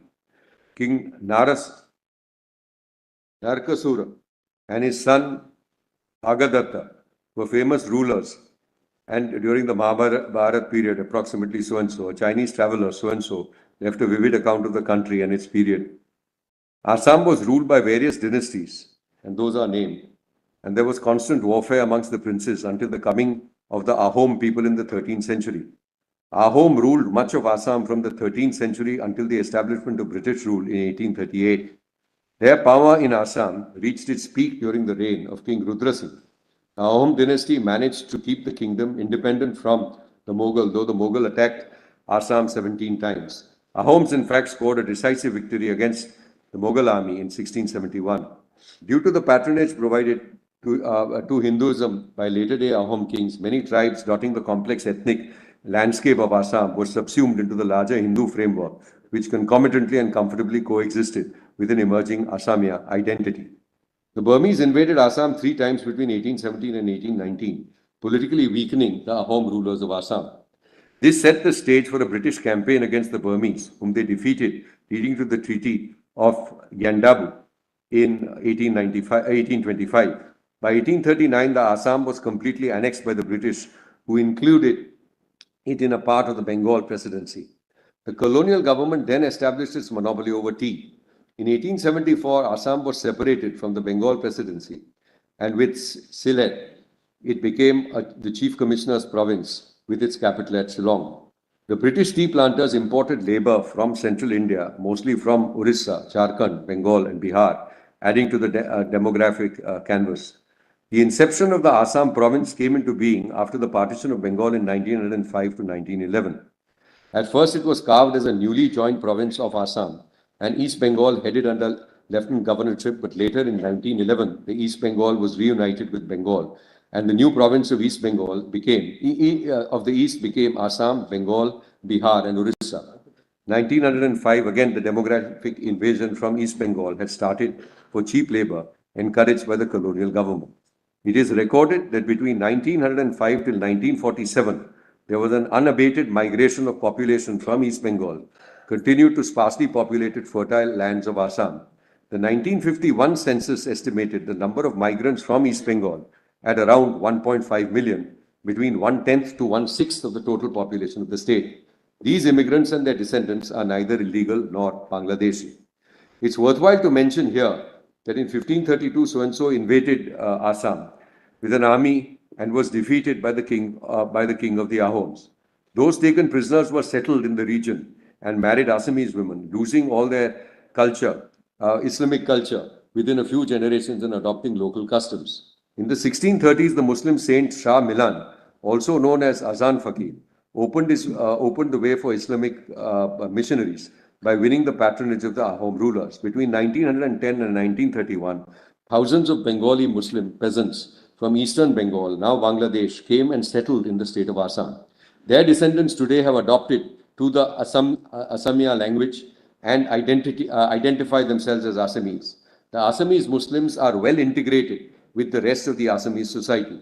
Assamese Muslims are often been in positions of influence within society of Assam and even India. One of the most famous individuals was Fakhruddin Ali Ahmad, President of the Indian Republic from Assam. The petitioners state that the Assamese language is the principal language of the state and is regarded as lingua franca.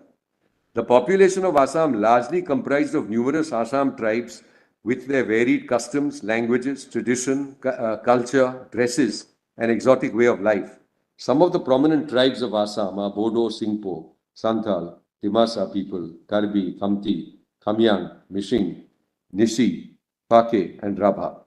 The tribal communities of Assam have their individual languages, cultural traits, rites, rituals, festivals, folk music, dance, contributing to the richness of the socio-cultural fabric of Assam. Assam, being the home to many ethnic groups and different cultures, is rich in folk music. Painting is an ancient tradition of Assam. Silk weaving and crafts is part of the rich Assamese culture. The institution of Satra is a unique feature of Vaishnavism in Assam, founded by so-and-so, the father of Assamese culture. Institutions like Satara, monasteries, and village Namgar, prayer houses had profound influence in the evolution and social makeup of Assam society. The artistic oeuvres led to the engendering of new forms of literature, music, theatre, and dance. There are several important traditions, festivals of Assam. Bihu is the most celebrated festival of Assam. The ethnic tribes in Assam have their own festivals. Reference has been made to various studies and articles by eminent scholars on the culture of the state of Assam. The writ petitioners will refer to and rely on the same. The last part your lordship may see is what you had mentioned, which is at internal page 69, page 3058, which is the relief which we have sought.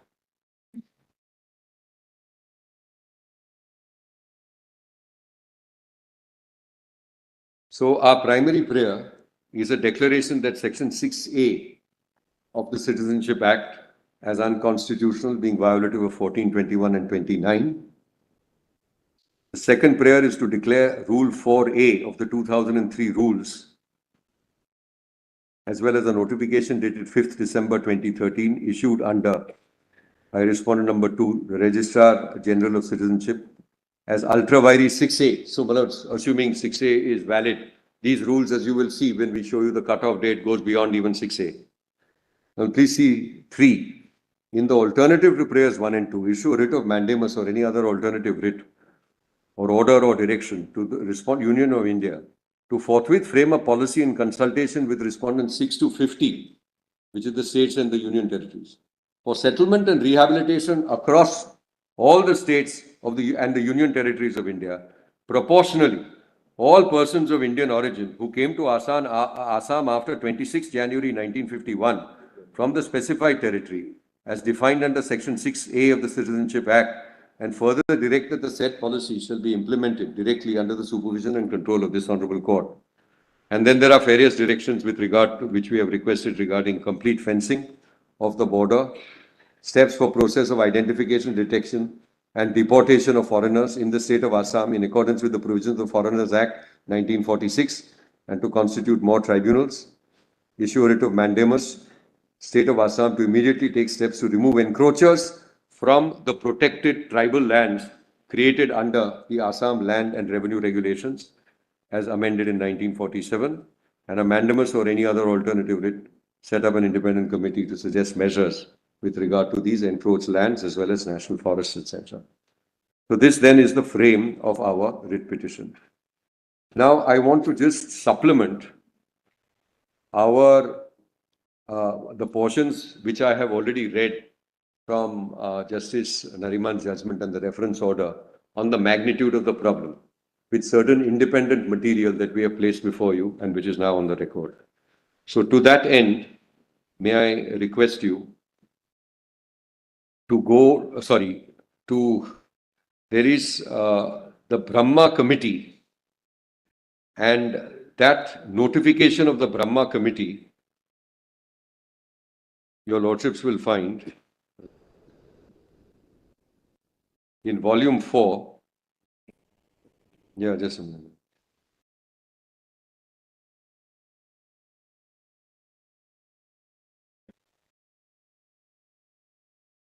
So, my lords, if your lordship is pleased to go for a moment to volume 4, page 2742. My mistake, 2742, I think. Just for a moment to 2742. That's internal page 21, I think, is it? It's internal page 21. This is the Brahma Committee.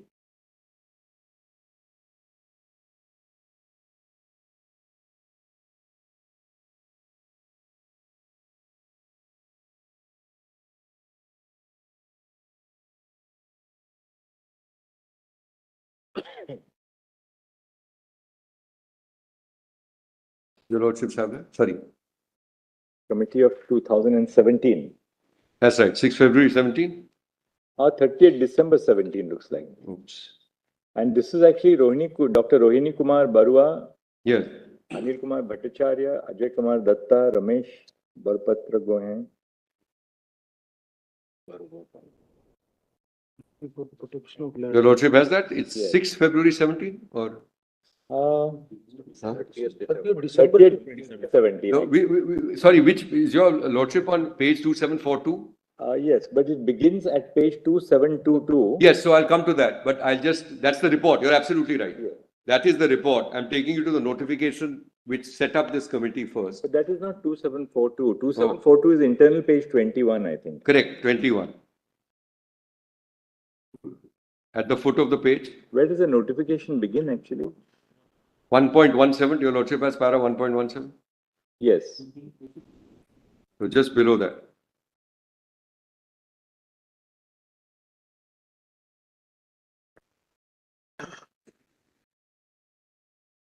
Does para 1.17 begin with a positive step of the state government of Assam?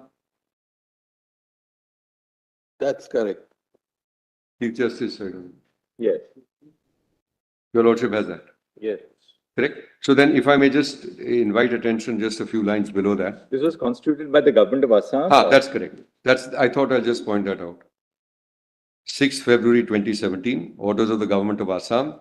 The governor of Assam is pleased to constitute a committee with the following members for suggesting measures, including modifications in ALRR 1886, other land laws, government circular and land policy for ensuring protection of land rights of indigenous people in the state of Assam.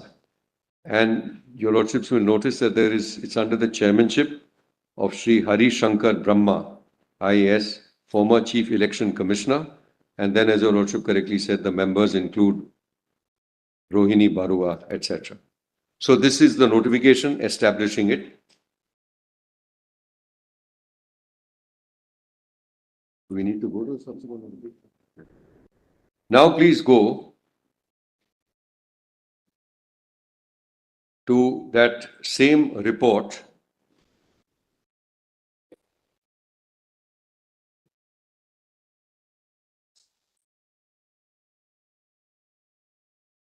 which your lordship correctly noted begins at 2722, correct? Opens at 2722, the final report. And here, may I take you to page 2731.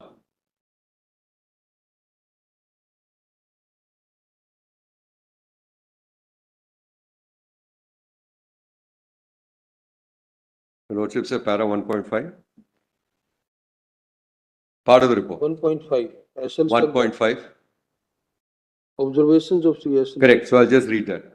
Observations of Shri S.L. Shakdar, former Chief Election Commissioner of India. The basis for the anti-immigrant bias had been set by Shamlar Shakdar, the then Chief Election Commissioner of India, who told a conference of election commissioners across India in 1978 that he was alarmed by reports, especially from the Northeast, that foreigners were being included in the electoral rolls. Mr. S.L. Shakdar commented that in one state, Assam, the population in 1971 recorded an increase as high as 34.98% over the 1961 figures. And this increase was attributed to the influx of a very large number of persons from the neighboring countries. The influx has become a regular feature. I think it may not be wrong assessment to make on the basis of the increase of 34.98% between the two censuses, that the increase that is likely to be recorded in the 1991 census would be more than 100% over the 61 census.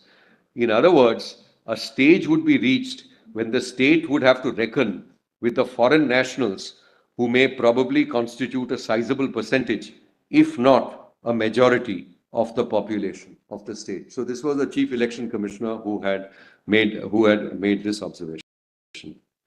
Now please have a look, if your lordships would. Yes. And here, this is back to the Nariman judgment.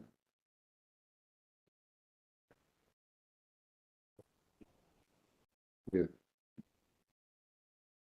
Where do I get that? 1385. But which is the portion? But I haven't got it.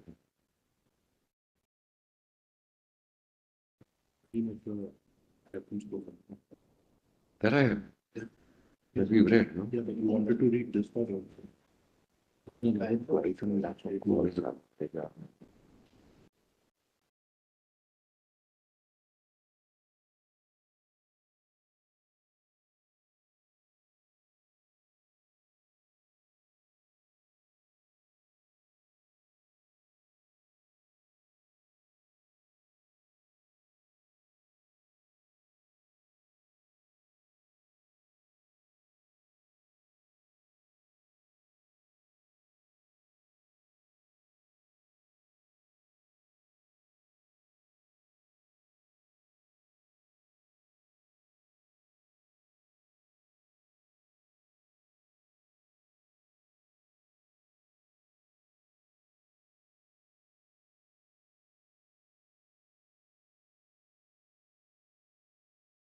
Seven three one of volume 4, internal page 10.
completed para 1.5, which was on page 2731, correct? Yes. The observations of the former Chief Election Commissioner, Shri S.L. Shakhtar. Now, may I request you to just go down to the next paragraph, 1.6. Memorandum of Lieutenant General Retired Shri S.K. Sinha, the then Governor of Assam, to the President of India. Lieutenant General S.K. Sinha, the then Governor of Assam, in a report on illegal migration of Assam submitted to the President of India on 8th November 1998, mentioned that the unabated influx of illegal migrants from Bangladesh into Assam and the consequent perceptible change in the demographic pattern of the state has been a matter of grave concern, which threatened to reduce the Assamese people to a minority in their own state, as happened in Tripura and Sikkim. He further stated that the Bangladeshi illegal migrants posed a much greater threat in Assam than any other state, and if the infiltration was not effectively checked, the infiltrators might swamp the Assamese people and might sever the northeast landmass from the rest of India. Some of his observations are as follows. A. Bangladesh census records indicate a reduction of 39 lakh Hindus between 1971 and 1981, and another 36 lakhs between 81 and 89. These 75 lakhs, 39 plus 36 Hindus have been obviously coming to India. In 1970, the total population of East Pakistan was 7.5 crores. But in 1974, it had come down to 7.14 crores. On the basis of a 3.1% annual population growth of that period, the population of 1974 should have been 7.7 crores. The shortfall of 6 million people can be explained by large-scale migration. Muslim population of Assam has shown a rise of 77.42% in 1991 from what it was in 1971. Hindu population has risen by nearly 41.89% in this period. Muslim population of Assam has risen from 24.68% in 1951 to 28.42% in 1991. The much higher percentage of growth of Assam from 1911 to 1971 over the All India and Bangladesh figures indicate migration into Assam. Then please go to paragraph 1.8.1, which is on the next page. The only thing caveat which we may have to have is that these were inputs to the committee. I'm not sure whether these are authentic figures, whether they are accepted by the government. Figures of the government of India, our census, we can safely go by. There's no difficulty. But something which is an input to the committee for us to proceed as a constitutional court, on those, somebody may say these figures were not right. Obviously, no, I understand, but Lieutenant General Sinha submitted it, so he sent it with a great deal of responsibility. But accuracy, we don't know. I mean, a broad trend, yes, it may convey a broad trend, but the specific figures, I'm not sure whether that. Yes, it would be safe to rely on. He is, I think, Your Lordship may take it as a trend. Your Lordship may take this as a trend, but it's an important trend. Now, please see, for our purposes, if Your Lordship is pleased to go to para 1.8.1 on the next page. Open Indo-Bangladesh border, unrestricted infiltration and encroachment on Char and other lands of adjoining districts. The most serious threats to the land rights of indigenous people of Assam, more precisely to the very identity of indigenous people of Assam, comes from the unabated mass infiltration from the landmass now comprised in Bangladesh through the wide open Indo-Bangladesh international border versus Assam, Meghalaya, Tripura and Mizoram. The fact is that a predominant majority of people of doubtful origin occupied the vast Char areas under the explosive growth rate of population. There are few other districts like Barpeta, Bongaigaon, Darang, Dhubri, Golpara, Hailakandi, Karimganj, Morigaon and Naugaon, which are most seriously affected and have contributed largely to changing the demographic pattern of Assam. In this background, the land rights of indigenous people, as also their identity, are at stake. The conclusion is obvious that in case no effective constitutional, legal, and administrative steps, including sealing off of the Indo-Bangladesh border and detection and deportation of illegal immigrants are taken, the indigenous people are bound to be reduced to a landless class of people and to become foreigners in their own home.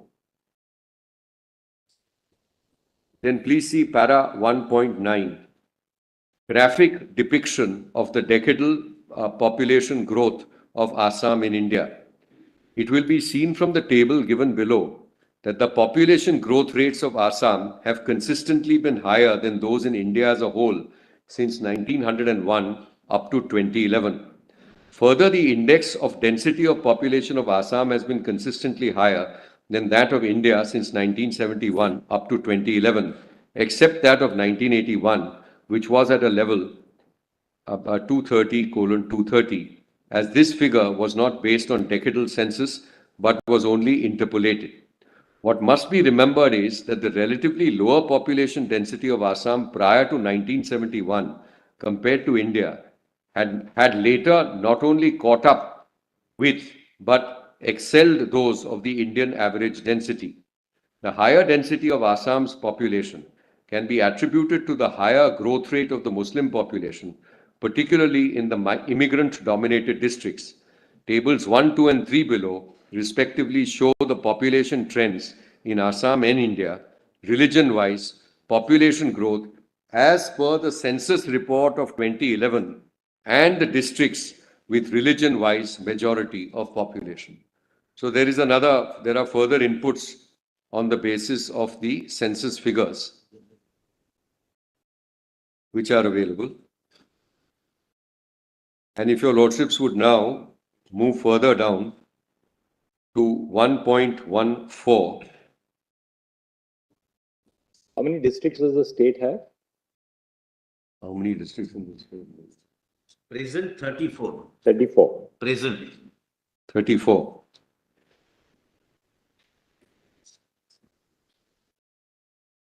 There is some reduction last month. We are bringing it down to 31. 31. 31. Some The districts learned may have been merged. is here. They may I have am been not- merged, etc., right? Yes. Amalgamation of the district.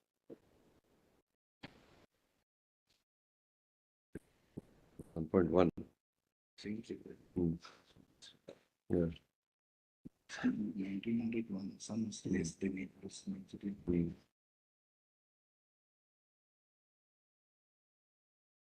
Table 1.1 on page 2733. 1 point. 1. Table. So you'll find the years which are given in 1901 onwards, census years. And please see the population of Assam, and as against that, the population of India. Then the percentage decadal variation is indicated in the next column. And then please see the density. Now in 1901, you will find that density as far as Assam is concerned is 42 per person per square kilometer, whereas the national density was 77 persons per square kilometer. Then please have a look at 1951. By now it is 102, but it is still below the all India density, which is 117. And then if you see the 2011 figure, the density per person has now gone up to 398 persons per square kilometer and exceeded the national figure of 368 persons per square kilometer. So from being well below in 1901, there has been a considerable increase. And as we saw from the committee report, they have said that please ignore 1981 because that was an extrapolation. But for all the other years, your lordships will find that 91, 2001 and 2011, the density far exceeds the national figures. Yes. And your lordships will see that the source at the foot of page table 1.1 is Census of India, 2011.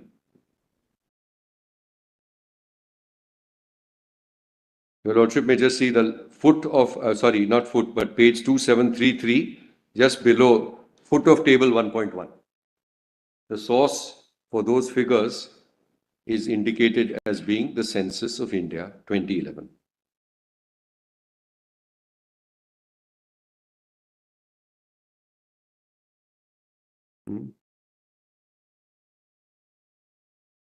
Show to me. Now, if your Lordship would go to 1.14, paragraph, on page 2741. Actually, Yes. what, I mean, just to analyze that table, since Yes. based on the census, 1.1. interesting, yeah, 1.1, something very interesting emerges from that. If you see the population, we'll not go by the percentage increase, we don't know it, we have only the percentage decadal variation. 1901, the total population is 33. Yes. 11, it becomes 38. Look at the rate of growth, 5. 30, 21, 46. 31, 56. 41, 67. Slight is about a 10 lakh increase. Then again 51, 80. Between 51 to 61, the population really jumps from 80 to 108, almost a 28 lakh increase over 80 lakhs, which is almost a 25% increase. Then see what happens between 61 to 71. It increases from 108 to 146. That is a 38 lakh increase over 108, which is again almost 33% increase. Then 71 to 81. This is a crucial period for our purposes because that's when the liberation takes place, the war, the 25th March cutoff. So 71, it is 146, right? And then 81. So 61 to 71, it increases from 108 lakhs to 146 lakhs. That's the crucial period. Yes. And 71 to 81. That's a projection. It increases to, it's a projection, is it? Interpolation, Yes. they say. It is roughly, it increases again by 34 lakhs to 180. 81 to 91, it goes to 224. That is a 44 lakh increase. Again, 91 to 2001, it increases by 40 lakhs. And then 2001 to 2011, it increases to 312, which is almost like a 44 plus 12, 56 lakh increase. At the same time, Mr. Diwan, we have to be very careful. We are not in this case, I mean, as a reference to the Constitution bench, we are not really looking at what is happening today or post the 1985 amendment, the post the accord and the amendment to the of Section 6A. We are looking specifically at a period which is frozen in time, right? I would say you look at both because if I'm... No, we can't, well, we cannot adjudicate upon the validity of that Section 6A on what has happened subsequently. Because assuming you're right, we'll put it in your favor. Of the statute. We will put it in your favor that there has been a sudden increase in the infiltration according to you, post the amendment as well. But will that have an impact on the validity of the amendment itself? No, I'm not for a moment suggesting that. Right. It's not my submission. My submission essentially is that according to us, the amendment doesn't stand for the reasons which I have broadly indicated. You have now shown us the cultural, on this aspect, the cultural identity that you have formulated your. We'll have but to hear on the this other side aspect, I think this is sorry. You can't test it. This may be a facet with regard to our arguments on identity, on cultural rights, on indigenous peoples, etc. And the dilution, because ultimately it will translate into a complete dilution of your political rights as well. So what we are saying, and eventually this, your Lordship sees that this report is with regard to land and what is happening with regard to the extensive encroachments. Suppose the amendment by the legislature was, we're giving you a hypothetical. Yeah. Suppose the amendment of the legislature was that anybody who has entered into Assam after 25th of March 1971 will for 10 years not deleted from the electoral roll. After 10 years, they will get citizenship. Then perhaps it would have been a completely different scenario because then you are encouraging illegal infiltration by saying that, look, you come here for 10 years, you will not be in the electoral roll and thereafter you get citizenship. That's not the amendment which the legislature So has. this is what the amendment which the legislature has done. We'll see the provision, of course. What they've it done. does is freezes it at 71. It freezes it at 71 and incentivizes people to remain. It's a one-time measure. No, I'm not saying it's not a one-time measure, but look what's happened over here. What's happened over here is twofold. First of all, there has been nothing subsequent to that because we've seen the figures, etc. Even post 1985, the influx continues. But today, as a result of not enforcing the law, which was that illegal immigrants have to be identified and appropriate action taken in accordance with law, that has been completely given a go by, and this is being used as some sort of a shield. The result, so my primary point is that this provision itself is bad. You could not have, having regard to the constitutional mandate and your obligation as the state to protect my cultural rights, to allow a continuous dilution all the way up to when the statutory provision was introduced in the first instance.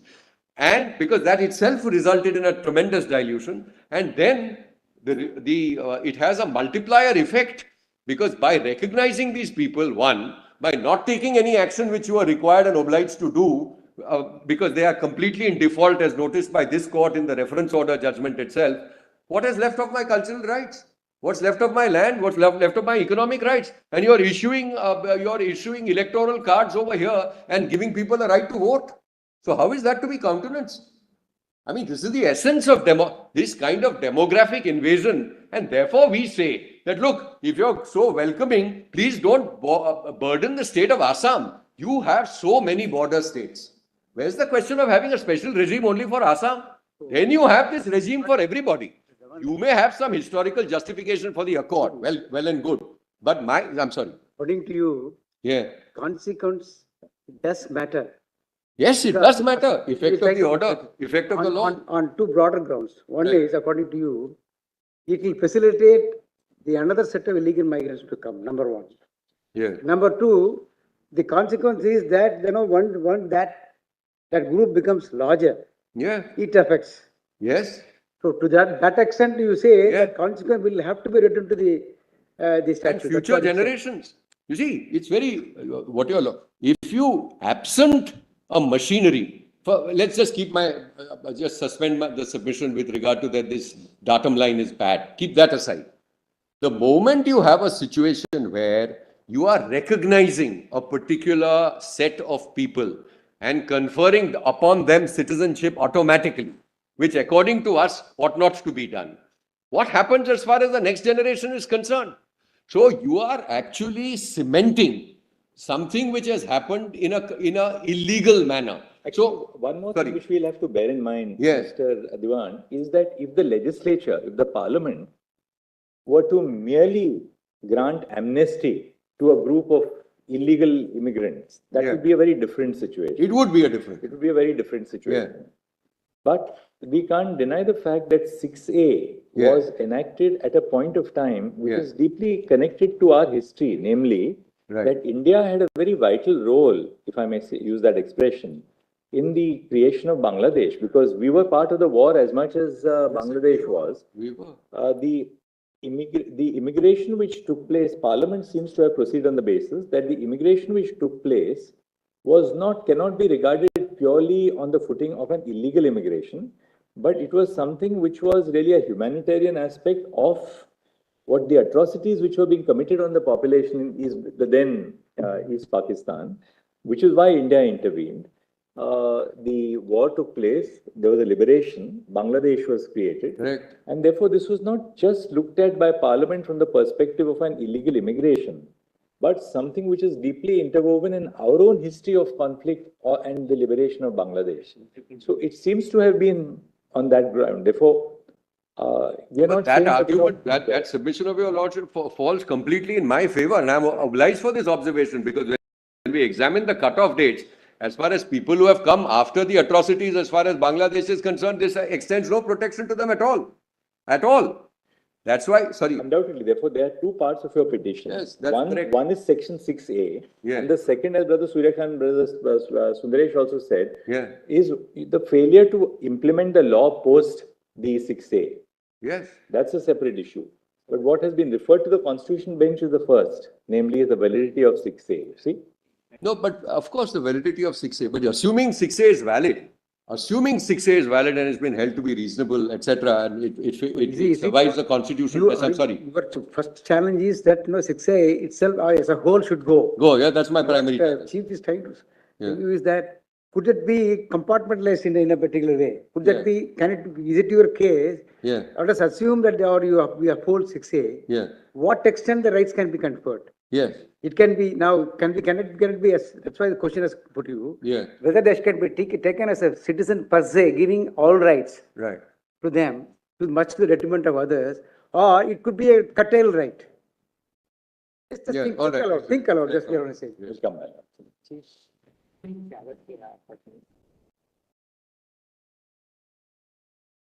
Discharged for the day because this matter now is completely on board.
आपके यहाँ की है ना?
प्यार वाली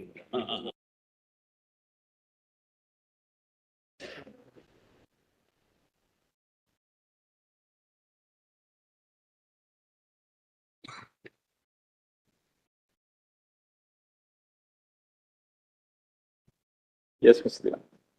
Because I was on the Page last part, the last para, 731, population trends in Assam and India. the Brahma Committee report. Yes, now we are on the So I'm just about to conclude that with the last para which I wish to place is on page 2741 of volume 4 and it is para 1.14. Yes.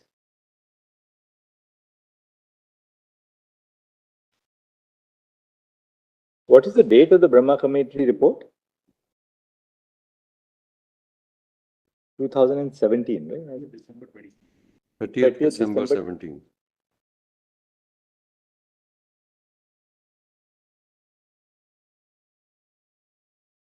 So para 1.14.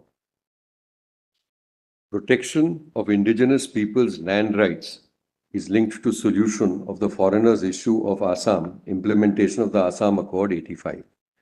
At the moment, the gravest threat perceptions of the indigenous people of Assam to the safety and security of their land rights, and in fact of their very identity, comes from the surging, unchecked infiltration from across the Bangladesh borders. Protection of land rights of the indigenous people of Assam is, in fact, inextricably linked to the protection of their identity and the solution of the problem of foreign nationals issue gripping Assam for the last 7 decades of independence. The committee feels and recommends that protection of land rights of indigenous people of Assam pre-envisages implementation of the Assam Accord 1985, that is 1, sealing of the Indo-Bangladesh international borders via Assam, Meghalaya, Tripura and Mizoram for checking fresh arrivals of illegal immigrants, as also for number 2, detection and deportation of the existing foreign nationals by signing a repatriation treaty with Bangladesh government, and further for correction of voters list by deleting the names of the foreigners. In other words, full implementation of the Assam Accord as inescapably to be put on a priority card. So I've relied on this essentially to, again, indicate the background facts which have been noticed by this particular committee in so far as the various infiltrations, etc., are concerned. Now, the next document that I wish to point out is the 175th report of the Law Commission of India, which you will find in volume 4 at serial number 52, page 3092.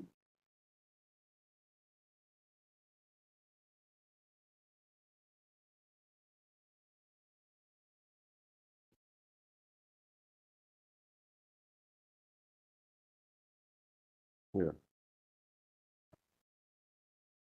So please have a look at this, the context. Your Lordship is pleased to go to page 3093. This is the cover letter by the Chairman, Justice B.P. Jeevan Reddy, on 21st September 2000. I am forwarding herewith the 175th report on the Foreigners Amendment Bill 2000. The subject was taken up in pursuance of a reference made by the Government of India on 16 February 1999. Prior to it, certain amendments were mooted.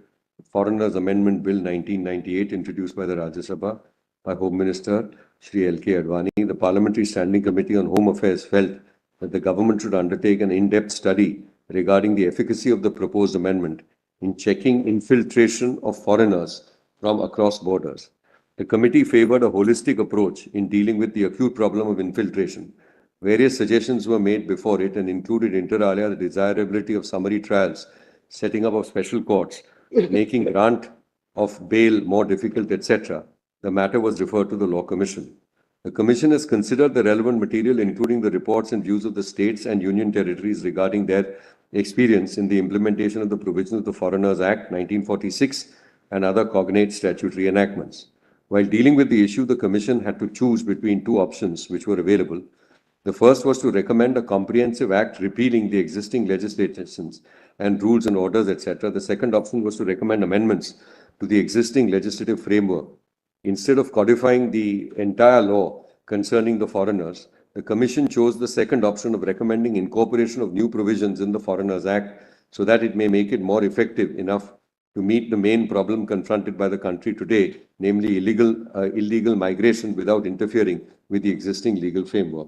The Commission is of the view that the problem of illegal migration from neighboring countries has to be tackled seriously by providing a machinery for the effective and speedy detection of illegal entrants. The function for determination whether the person is an illegal entrant or not is proposed to be entrusted to immigration officers whose orders shall be appealable, etc., etc.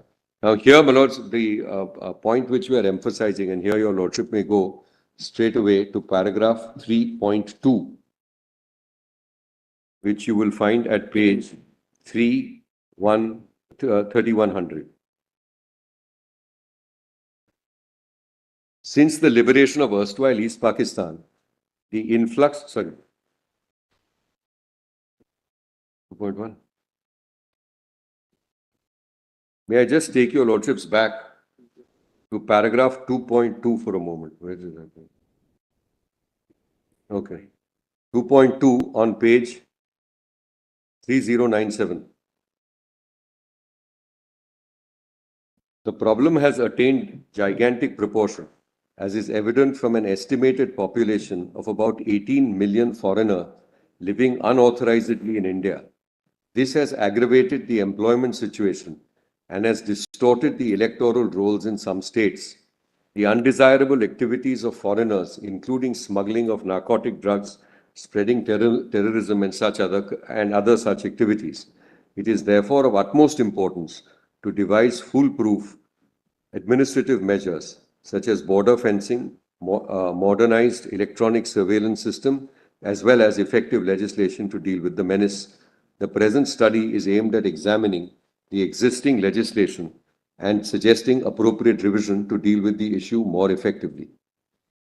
Then para 3.2 on page 3100. Since the liberation of erstwhile East Pakistan, the influx of migrants from Bangladesh has remained unabated and has acquired frightening proportions. There is no realistic estimate of these migrants in India. In fact, no census has been carried out to determine their number. According to the Ministry of Home Affairs, the total number of Bangladeshis illegally residing in India is estimated at 15 to 18 million, and every year at least 3.5 lakhs or more people are infiltrating into the country. On the basis of theoretical extrapolations, the number of illegal migrants in border state has been estimated to be 5.4 million in West Bengal, 4 million in Assam, and 0.8 million in Tripura. It is evident that the number of such migrants is highest in the state of West Bengal. These migrants have spread out to other parts of the country. In Maharashtra, their number is estimated at 0.5 million. in Rajasthan 0.5 million, and in Delhi 0.3 million. These figures are mind-boggling and alarming indeed. India, with its own unmanageable population, is hardly in a position, I think, to take upon the additional burden. Then please go to para 3.5. One of the major causes of the aggravation of the problem of illegal migration, especially in the border states, has been the crisis of identity and absence of proper mechanism for the identification of illegal migrants. The available legal framework has failed to curb the illegal migration. That apart, the illegal migrants continue to stay in India with impunity on account of rampant corruption in rank and file of the enforcement agencies. One of their prominent destinations is Mumbai. Another cause of illegal migration is the clandestine cross-border trade between India and Bangladesh, which is estimated at $5 billion. This is 3 times more than the official trade. The trade has created a network of agents and middlemen working in connivance with authorities on both sides of the border. Thus, strong vested interests also appear to be behind the illegal migration. Further, the trade between two countries has the backdrop of cultural and ethnic ties. In most of the cases, the entry of migrants is surreptitious and they easily mingle with the local population due to ethnic, linguistic, religious, and physical similarities. Their identification is extremely difficult. This has resulted in alteration of demographic composition in the border districts of several states. The bordering states have recorded a high rate of population growth.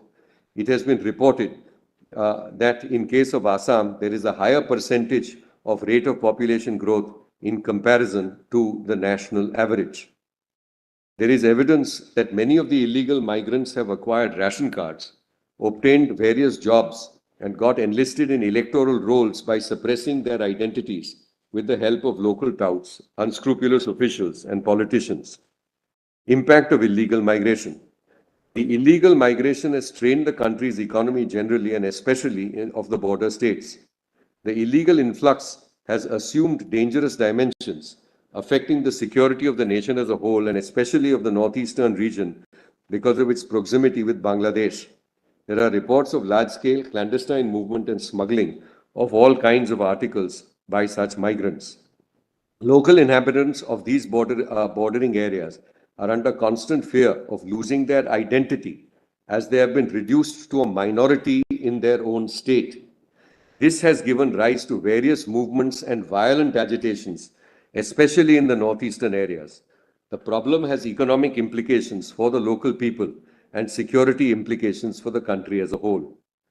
Then your lordships may see, yes, so these were essentially the paragraphs that I wanted to highlight from the Law Commission's report. Now, the next document is a study which is authored by Dr. Bhupendra Kumar Nath and Professor Dilip C. Nath. And your lordships will find that again in volume 4. Index number is 48. And it is at page 2708. Bhupen Kumar Nath and Professor Dilip C. Nath.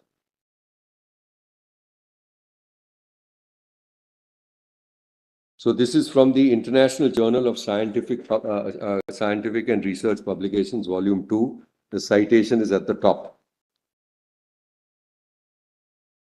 The title of the paper is The Change of Religion and Language, Composition in the State of Assam in Northeast India, a Statistical Analysis since 1951 to 2001. Now, if we just first see the abstract and then I'll read certain portions. The aim of this study is to examine the change of population composition in terms of religion and language in the districts of state of Assam in Northeast India during post-independence period. The analysis is based on district-level census data of Assam during 1951 to 2001. The result shows that the proportion of Muslim population has been rising rapidly in some districts whereas the Hindu population is declining and losing their share in all districts of Assam. The change of religious composition has been projected by using polynomial curve fitting, and it is found that Hindu and other religion may become a minority in Assam after 2040 in comparison to the combined proportion of Muslim and Christian population. The growth of various language-speaking population is also analyzed, and it is observed that the proportion of Bengali-speaking population is also rapidly rising, but the proportion of Assamese speakers are declining in all the districts of Assam. To investigate the impact of cross-border migration, the growth of the Muslim population in Assam and Bangladesh is also compared in this study.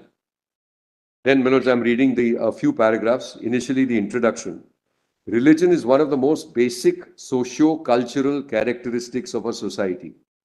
Different people understand and express religious identity in their own way. The growth and decline of populations and changes in the relative balance between various groups of religion within a population play a crucial role in the rise and fall of nations and even civilization. On the other hand, language is the most important medium of human interaction. The demands for more autonomy, separate states based on language, not only challenge and threaten the political stability of a country, but also very often lead to ethnic conflicts. Northeast India is surrounded by the border of 4 countries, which are Bangladesh, Bhutan, China, and Myanmar. Though they are separated by political boundary, but they have a cultural affinity in both sides of the border. Therefore, it's important for us to know the changing demographic patterns to make an informed judgment about the cross-border migration and strategic pressures that India is likely to face from its neighboring countries in the near future. This paper examined the changing trend of population composition in terms of religion and language in Assam and all districts during the post-independence period. The change of religious composition has been projected by using a polynomial curve fitting. Moreover, to investigate the impact of cross-border migration on religious change, the growth of the Muslim population of Assam and Bangladesh is also compared in this study. The Census Organization of India is the only instrument that collects the individual information of various religions and language. In this study, the religion and language analysis based on district-level census data of Assam during 1951 to 2001, the religion data of Bangladesh from 74 to 2001 has been collected from the publication of the national series, and those details are given. Now, Manoj, down that same column, about 15 or 12 lines from the bottom, right-hand column. It is therefore important to analyze the changing demography of different religious groups in Assam. According to the 2001 census, the various religious groups living in Assam and India respectively are 64.9 and 80.5% Hindu, 30.9% and 13.4% Muslim, 3.7% and 2.3% Christian, and 0.5 and 3.8% other religions. It is seen that the proportion of Muslim population in Assam is significantly higher than that of the country as a whole. Strikingly, Assam occupies a second position after Jammu and Kashmir in terms of the proportion of the Muslim population in the country. It is seen from Table 1 that during 51 to 2001, the Muslim population increased by 6%, whereas the Hindu population declined by 7.2%. The percentage change of Christians and other religion during this period are 1.7 and minus 0.5% respectively. This significantly high growth of Muslim population in the state may be due to the consequence of large-scale Muslim migration from Bangladesh and also the prevalence of high birth rate. As a consequence of the slow improvement of socio-economic conditions amongst the Hindus, the natural growth rate of the population amongst them has declined to a great extent from this great extent in the state during this period. So far as the growth of population during 51 to 2001 at the district level is concerned, all the districts witnessed a very high growth of Muslim population during the growth of population than the growth of other religions. The proportion of Muslim population in undivided district Kamrup so-and-so, so-and-so and so-and-so has increased by 6%, 8%, 10% and 7% respectively. But in Lakhimpur, Sibsagar and and NC Hills district, this growth of the Muslim population during 51 to 2001 is only 2%, 1% and 2% respectively. The undivided district of Golpara, Kamrup, Darang and Naugam are in continuation of the eastern border belt of high Muslim presence and growth. The undivided Kachar district also falls near the border of Bangladesh and showing high Muslim presence and growth. On the other hand, in almost all districts of Assam and in the state as a whole, the Hindu and other religions declined during 1951 to 2001. In a similar way, the percentage decline of Hindu population in so-and-so are 6%, 11%, 10% and 8% respectively. But in Lakhimpur, Sibsagar and and NC Hills district, this decline of the Hindu population during 51 to 2001 is only 2%, 3% and 0.5% respectively. The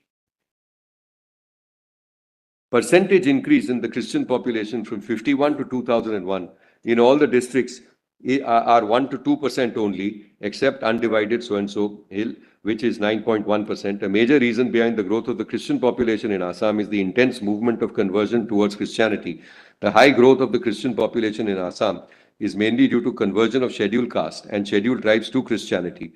Table 2 represents the district-wise percentage of religion in all 23 districts of Assam during 71 to 2001. According to the 2001 census, the percentage of Muslim population in some districts like Dhuburi 74.3, Barapeta 59.4, and so on have occupied a dominant position. But out of 23 districts in Assam, the 17 districts are Hindu dominant, whereas the proportion of Hindu population, is more than 50%.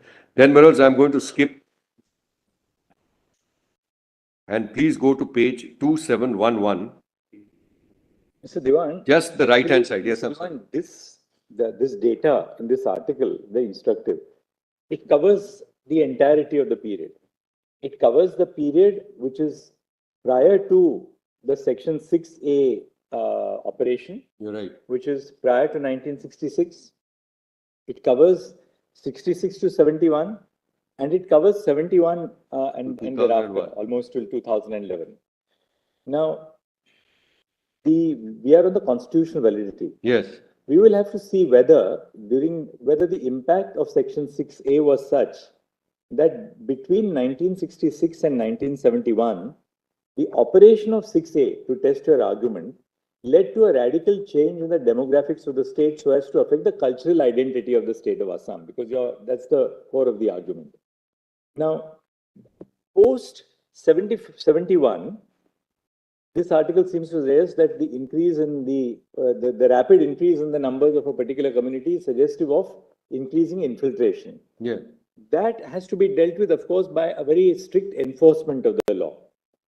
Insofar as 6A is concerned, 6A is not a question of law enforcement. 6A, we are testing pure validity. Yes, I agree. So, in that sense, is there any material to indicate that the impact between 66 and 71, because the migration which took place between 66 and 1971 was directly impacted by a provision like Section 6A.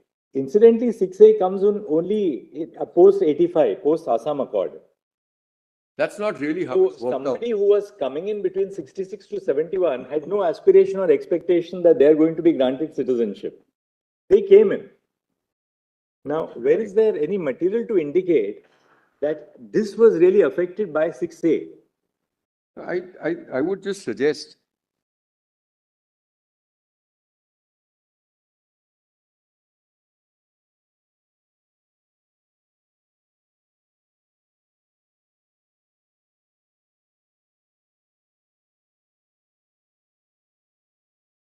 So the committee, the second committee which you had given us, the report, which was the Brahma Committee report. the Brahma Committee. Para 1.14, the Brahma Committee report, in fact, said that please implement the Assam Accord completely. Correct. Because Brahma Committee said the Burma Committee didn't say The package of measures. go behind that part of the Assam Accord, which conferred citizenship on that group of people who came between 66 and 71. They are saying implement the other provisions, strict border fencing, detection of foreigners, deportation of foreigners, deletion from the electoral roll, Establishment of more tribunals. establishment of more tribunals, giving teeth to the purpose of the law to detect illegal infiltration from any other country and deportation of those persons.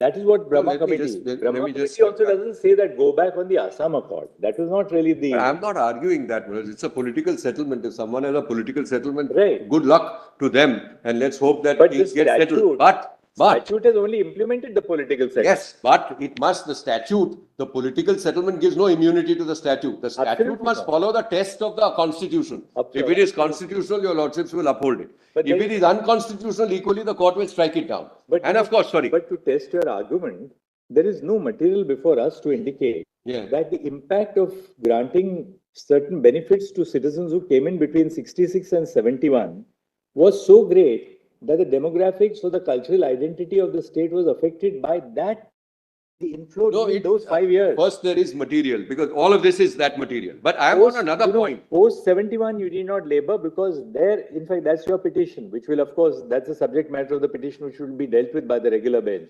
On what are the steps which the government is taking to curb illegal infiltration? That is the secondly more. Why 66? Why before 66?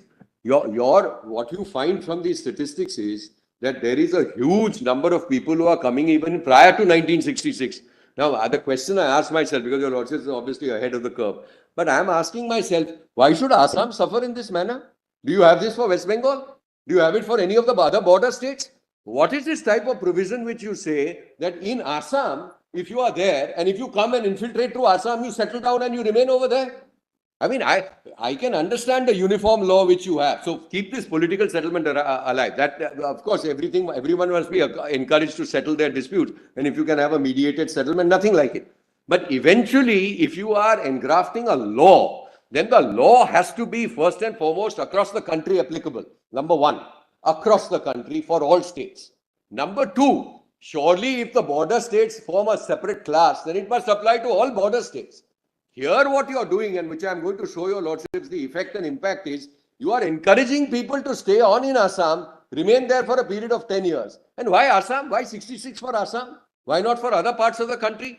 So what you are doing essentially is, this is invidious discrimination. There again, the burden will lie on you to show that the extent of the infiltration between 66 and 71 in Assam, I am saying 66 itself is bad. or was comparable to the infiltration in other states. No, it's not for me to show. I'll just indicate. If I'm not, it's not for me to show. The moment I show, and that is apparent facially on the document, or on section 6A, because 6A is applicable only to Assam and no other part. See, this is very important. You are singling out one unit from the entire federation. And you are making a special set of provisions over there, which are destroying my cultural rights and my identity. By heaping me and by protecting people over there, notionally, number one, and thereafter, as your lordships have seen from these figures, on a practical ground reality, where the percentages are just soaring. And then you have a second generation and a third generation. So, I'm sorry, yes. The initial burden of proof lies on you because you are challenging constitutional validity. So the classification itself is bad. I agree. Because we are living, I'm a community. That's why I spent a little time reading the description of whom I represent.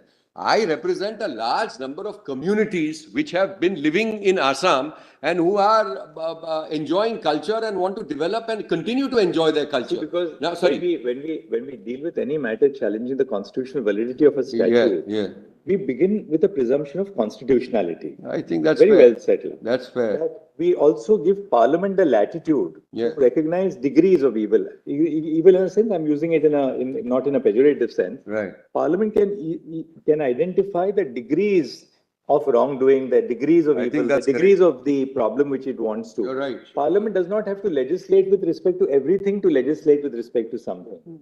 Now, this is far more important, but please, let's just respect to Assam.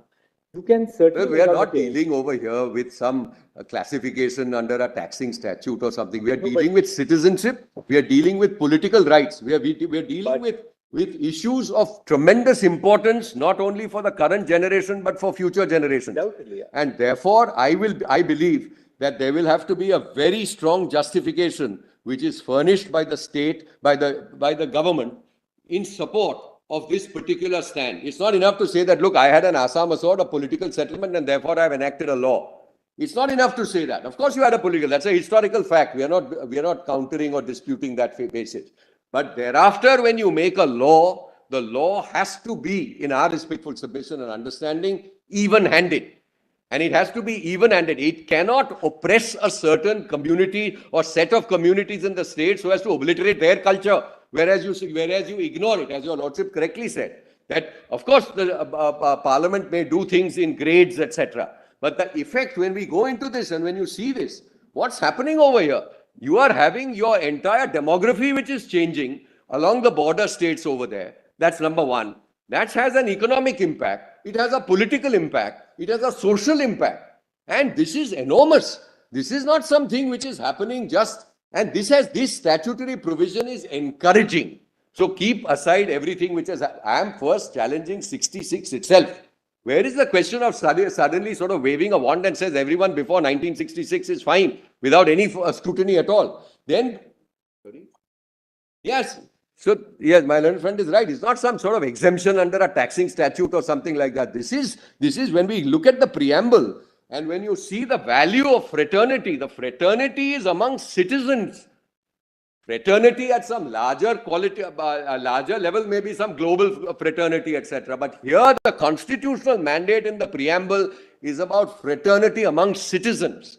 And that fraternity among citizens is sought to be destroyed by a statute which steps in and which destroys my community. How is that to be countenanced? What is the impact of Section 6A per se on the demographics? Unless you indicate to the court that the impact of 6A on the demographics of the state... it encourages retention. ...is to destroy the cultural demography of... Yes, it does. But these are the facts. We have to have data. But this is the data. Data, as we said to you, yeah, is data which goes on right through to 2011 and 2020. But that's what I have. And Assam undoubtedly has a problem. There's no doubt about the fact that there is infiltration, but we are not testing here. The constitutional validity issue is on the cutoff which has been adopted. No, the scheme. No, that's too narrow. It's on the full scheme of 6A. The Assam Accord. What did the Assam Accord do? We must understand the Assam Accord. Yeah. There was an agitation. Correct. By the All Assam Gansangram Parishad, by the All Assam Students Union. Yes. Their basic grievance was that Assam is being invaded by foreigners, by illegal infiltration. That is the government of India is doing nothing about it. All right, that was the core of the students movement in Assam. An accord is arrived at. We are not saying that it is sanctimonious, but what does the accord really say? Even the agitators said, all right, what has happened up to now is fine. What happened until people who came in between 66 and 71, delete them from the electoral roll. We don't want them to vote for 10 years.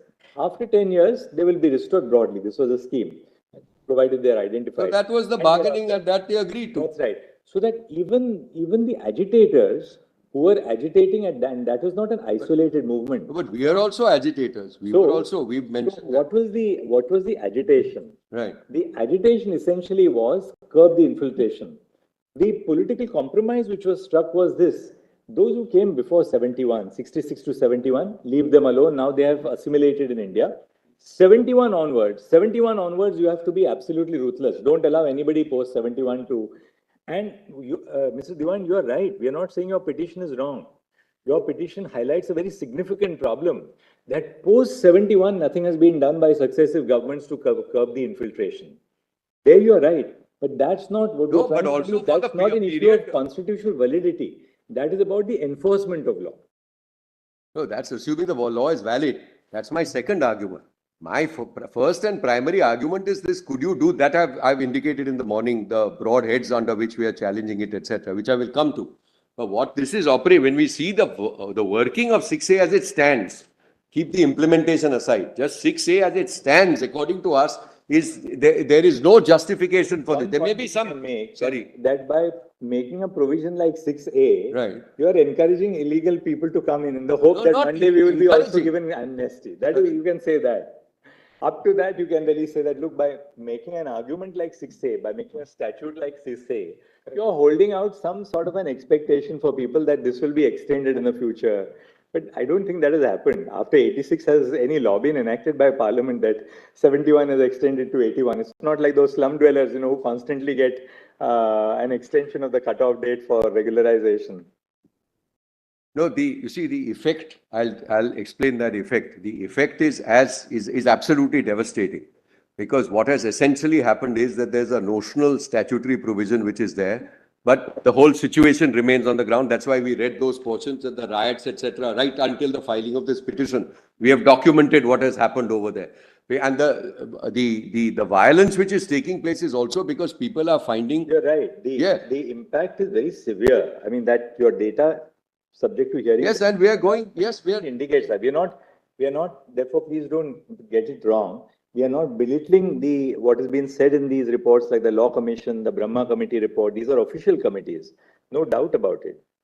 But we are only on this that the answer is very different. The answer, in fact, perhaps your petition, which has been lying for the last 8 years, pending reference, if this reference was not made, the court would have passed a series of orders for enforcing the law in this petition. But this reference, in fact, preempted the court from passing those orders. No, it didn't preempt. The division bench retained session of the matter and continued to pass directives. But anyway, so let me just complete the groundwork now, because that's extremely important, because factually, as your lordship correctly says, that this is really a pressing issue on the ground over there. Then as to whether I will, of course, naturally, once I complete the groundwork, go to the statutory elements, the constitutional elements. But please go to page 2711 for a moment. 2711. Yes, please just have a look at the right-hand column.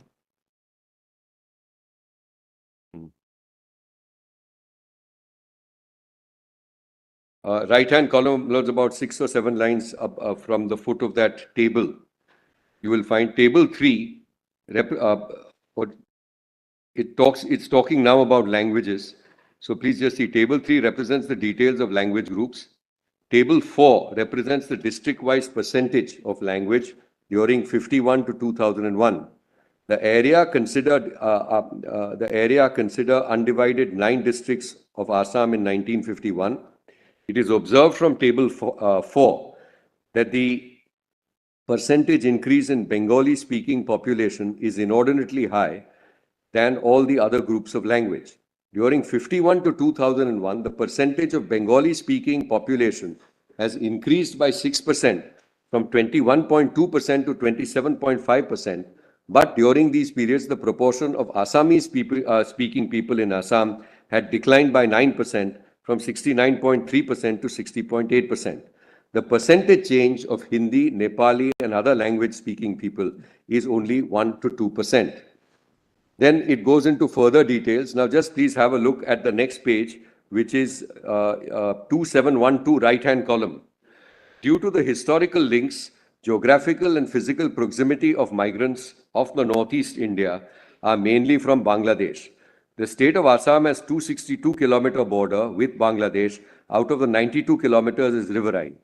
Therefore, migration from Bangladesh to Assam is much easier. Since Bangladesh is a Muslim-dominant country, therefore, to know the impact of cross-border migration on religious change, it is essential for us to compare the growth of Muslim population on both sides of the border. In Bangladesh, the average annual growth in per 1,000 Muslim population during 74 to 91 and 91 to 2001 are 29.1%, 29.1 and 18.7 respectively. But this corresponding Muslim, sorry. This actually gives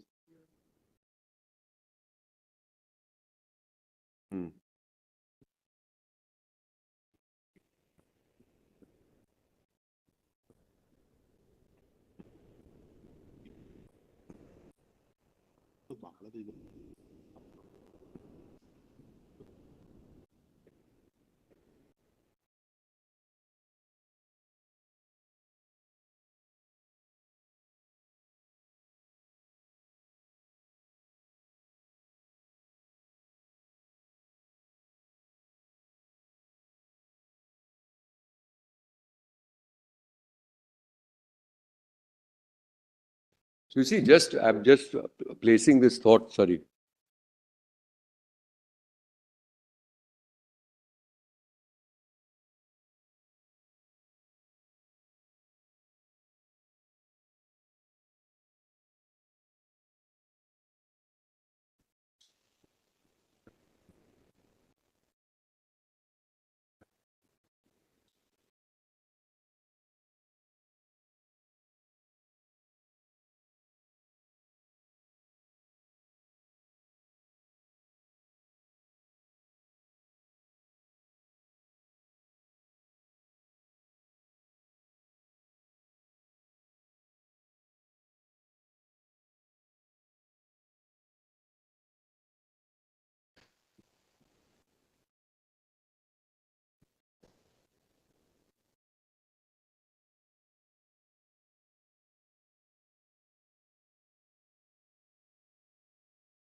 This will go to the doctor only.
Table 4 in that, there's something very interesting in table 4. Yes, table 4, I have it here. You know, if you see the, I'll thank my learned brother Justice Manoj Mishra for pointing it out to me actually. Manoj, with your permission, I'll just share it. 1951, see the Bengali population is 21.2. Dips to 18.561. 18.5%. Your lordship is Bengali population, yes. Bengali population. Right, 1951, 21.2. Then dips to 18.5. 71 increases to 19.7. And then see what happens. 91 becomes 21.7% and 2001, 27.5%. So it must be that that is the critical part, the critical period where you know the demographics really change.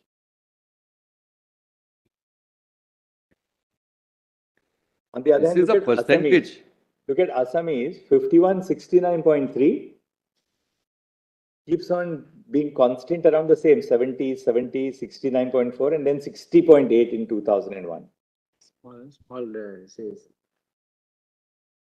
So the problem which you are referring to seems to have occurred between the decade of 1991 to 2001. You really see the... Bengal has increased. This is not necessarily... thing. Between 91 and 2001, the Assamese percentage of population has reduced from 69.4. This is linguistic. Linguistic. Language. Language. Assamese linguistic population in Assam has reduced from 69.4 to 60.8%. Yeah. Over the same period, the Bengali speaking population increases from 21.7 to 27.5. Yeah. So the critical decade really in that sense has been 1991 to 2001. No, but that is because of the impugned provision. And I'll tell you why. Because why do you say that? That's an area where I'm, frankly, not able to get your logic. I'll you may be right. If you can no, just I'm explain just it, indicating 2 points and I'll develop them. But I'm just planting this, just consider it because I think all these issues have to be rolled around in one's head and different thoughts will strike you.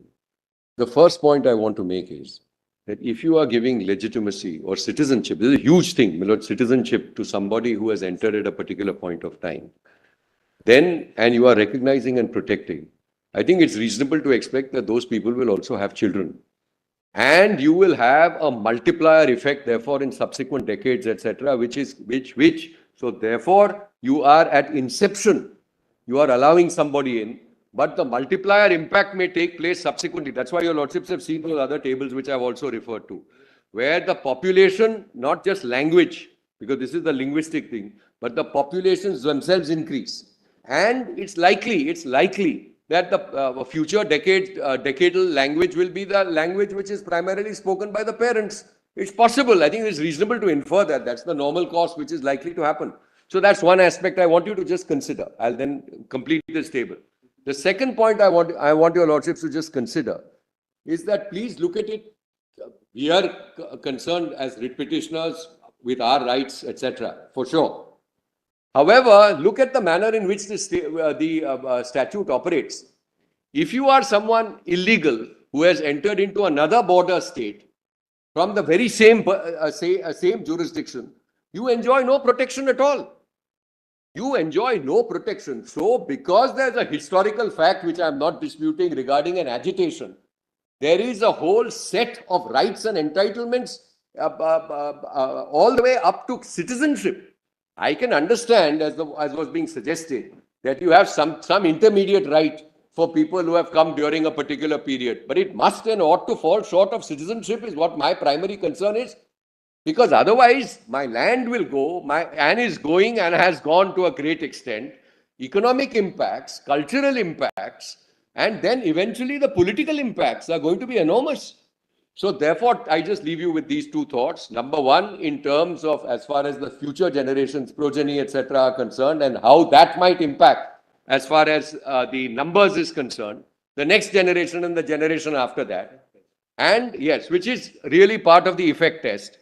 And the second element which I want to point out is that you ought not, you can, of course, you have some flexibility of policy, etc. But the situation here which is obtaining is, from the very same village, two people set out. One is an illegal migrant who crosses the Assam border.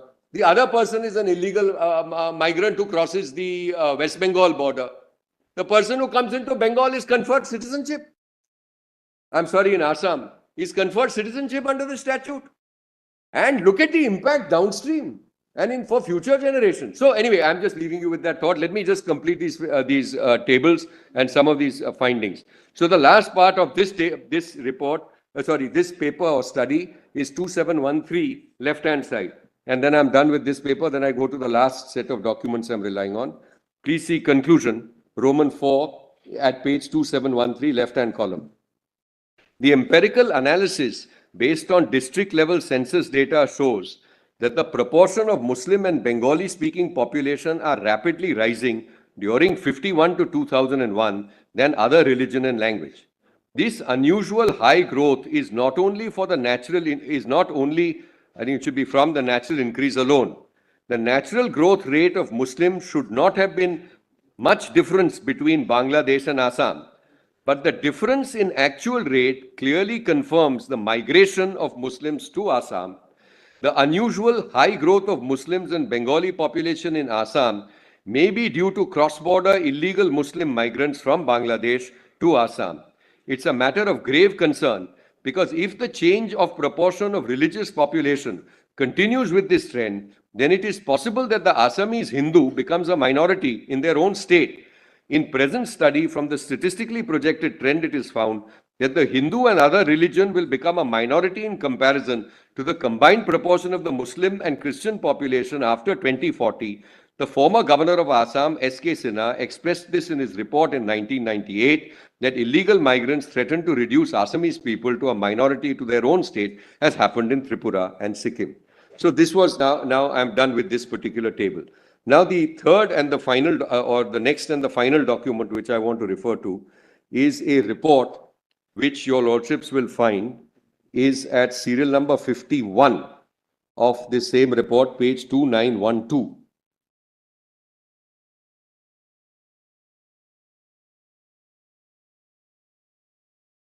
The investigators are the investigators for the report are also indicated. Cross-border migration in Assam during, Between Assam.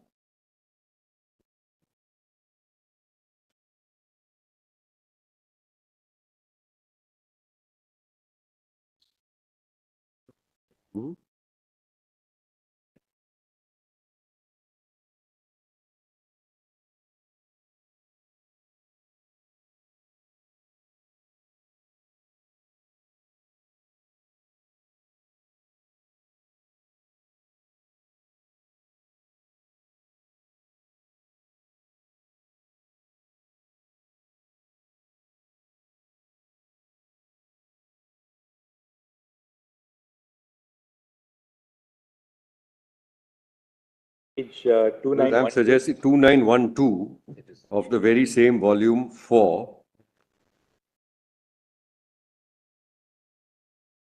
And your lordships have a paper titled or a study titled Cross-Border Migration in Assam during 51 to 2011, Process, Magnitude and Socio-Economic Consequences.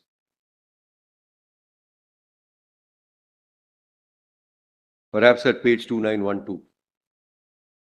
It's at, I think, in the index, it's serial number 51. Yes, this is Dr. Nandita Saikia and Dr. Yes, William. yes, Nandita Saikia and Dr. William Joe. Now, I'll just indicate what I'm going to do here. I'm going to only point out certain sets of conclusions which are for various chapters of this particular study. So please turn first to page 2946. Chapter 2. Page 29. 46, same report. The study itself, because I might just indicate, begins at page 2912 and it goes on till 3091. I'm going to just read certain conclusions which they have got. Now, please see page 2946. This is at the head of chapter 2, Demographic and Socio-Economic Composition of Assam. Key findings for chapter 2. The fertility rate is lower in Assam than in India, and the mortality rate is higher, but the population growth over 2011 to 1991 is substantially higher in Assam than in India. In comparison to India, the percentage of urban population is nearly half in Assam, and the infant and adult mortality rates higher.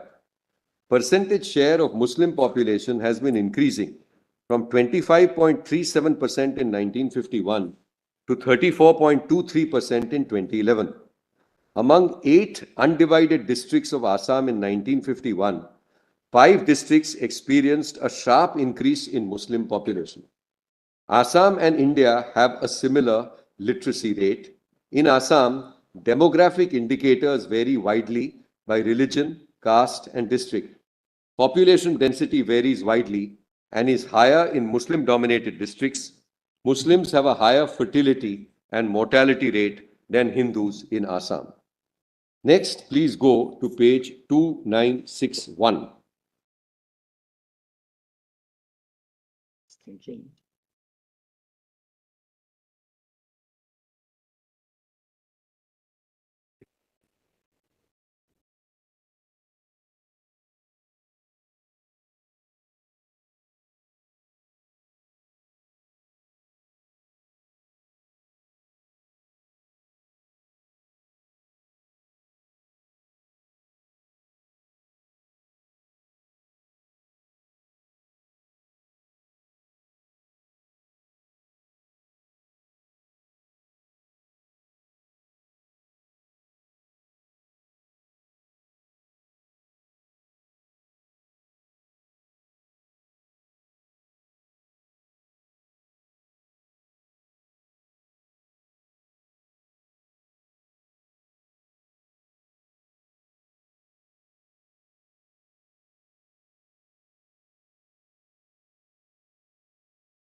Because I was requesting the court to turn to page 2961. Page 2961, chapter 3, correct? Yes. Trends in immigration in Assam, 1951 to 2001. Evidence from direct and indirect demographic estimation. Now, their key findings are, both direct and indirect estimates reveal that Assam is the destination for the migrants, mainly from East Pakistan, Bangladesh, Nepal, and Myanmar, before and after India's independence. On average, 90% of the immigrants in Assam are of Bangladeshi or East Pakistani origin. Census report on immigrants has been substantially underreported in post-Assam movement period. Indirect estimates show, assuming 1951 as the reference period, the number of ever immigrants, these are people who came in after 1951, ever immigrants and their descendants in Assam as high as 4235124 in 2001. In 2001, every sixth individual in Assam is either an immigrant who entered in Assam after 1951 or their descendants. They constitute approximately 15.88% of the total population of Assam in 2001. So this is the effect and impact which this is happening. And of course, it's disproportionate in different districts. Your lordships have already noted that, particularly concentrated in the border districts. And if we are scheduled tribes or even non-scheduled tribe individuals residing in these border districts, the impact and is immense. Now, may I request you to go to page 2985.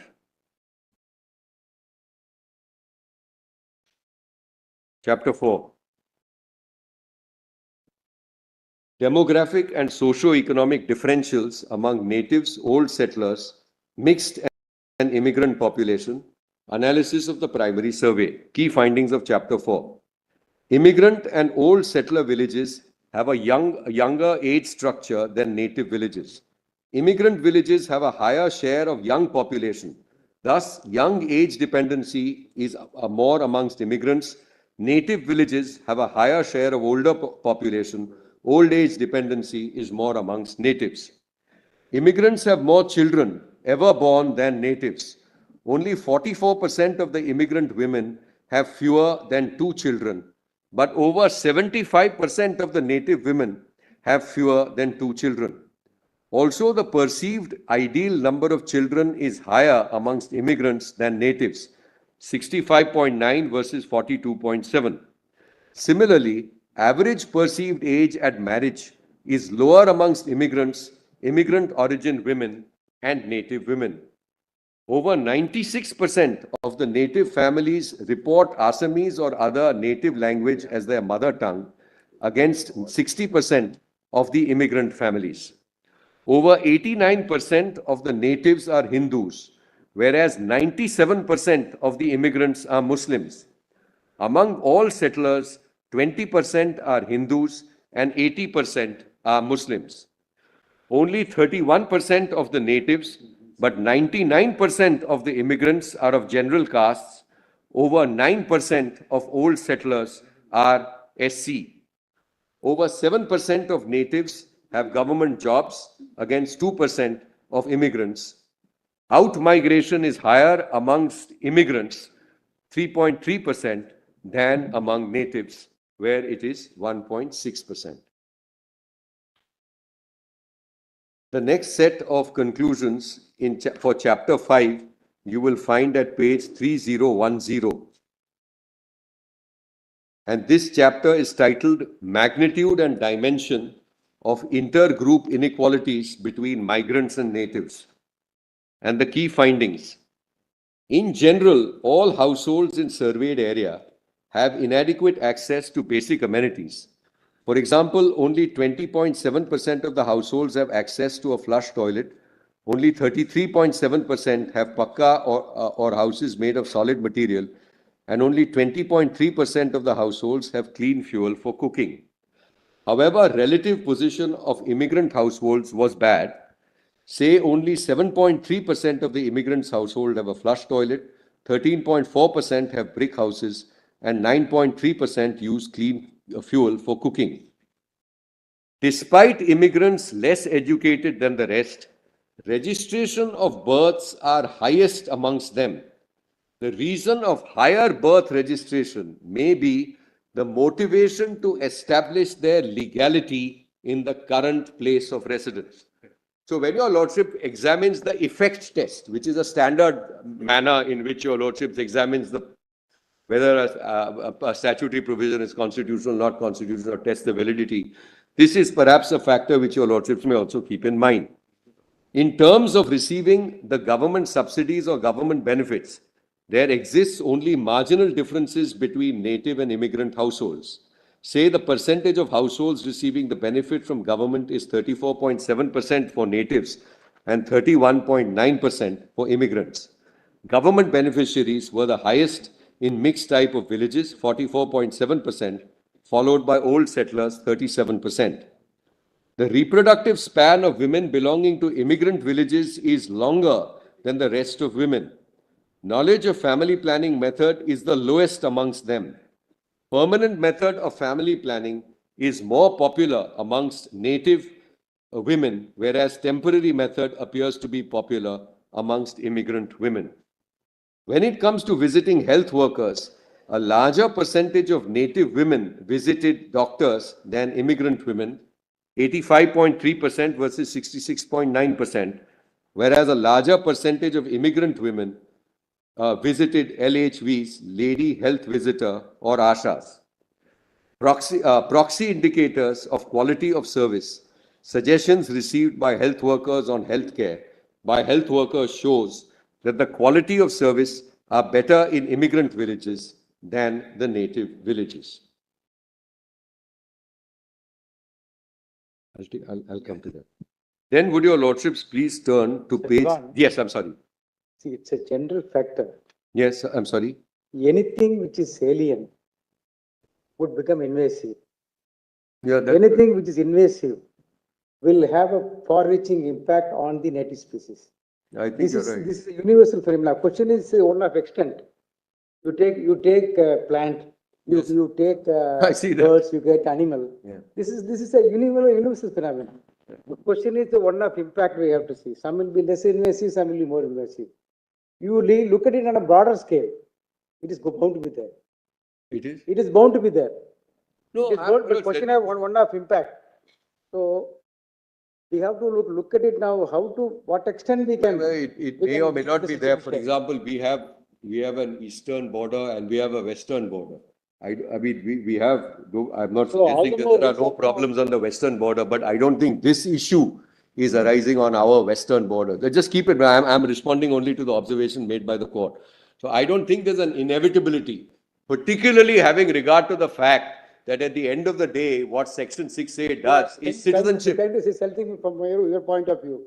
Therefore, the stricter scrutiny may be required at times.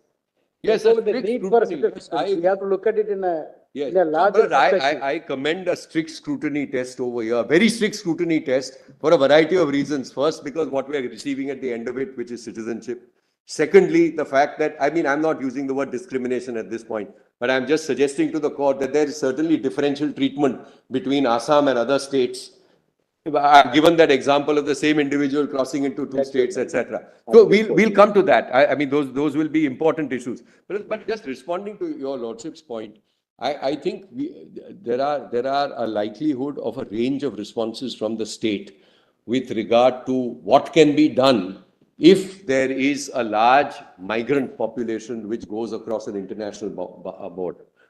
Our objection, which is confined in this writ petition, is whether this statutory response by the legislature can really withstand constitutional scrutiny.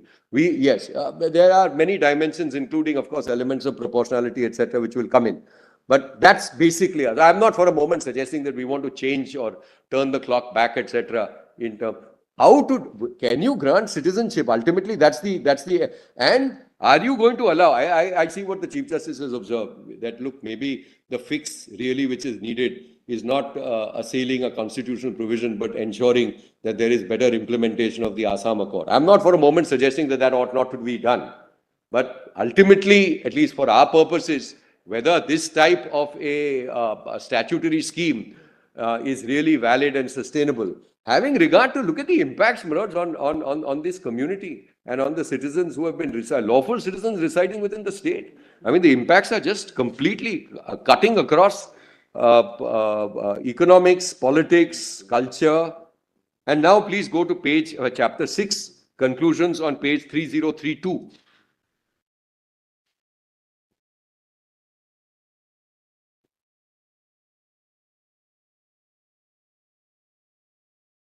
This is the last set of conclusions. Please see chapter 6, 3032, correct? Now, this is landowning pattern, use and transaction of natives and immigrants. Key findings: 94.95% of people belonging to immigrant villages own land, although size of holdings is relatively smaller than natives. The total amount of land possessed by Assamese exclusively speakers was less than that owned by speakers of Bengali and other native languages. 263 bighas versus 489 bighas. Other native language speakers have highest amount of land, 2203 bighas. The average size of holdings are small among Muslims because of bigger population size. The total land possessed by Hindu and Muslim communities is almost equal. Selling land is common amongst native people compared to immigrant or immigrant origin people. Reasons for selling land amongst native includes religious and cultural ceremonies and out-of-pocket expenditure in health. People from immigrant origin offer several times higher prices for land purchase. Financial source for land buying are deposit, pooling money amongst relatives, remittance from out migrants. So these are, Manoj, our essential, sorry. Which way? Yeah, which way? May I just ask the court to turn to page 3047.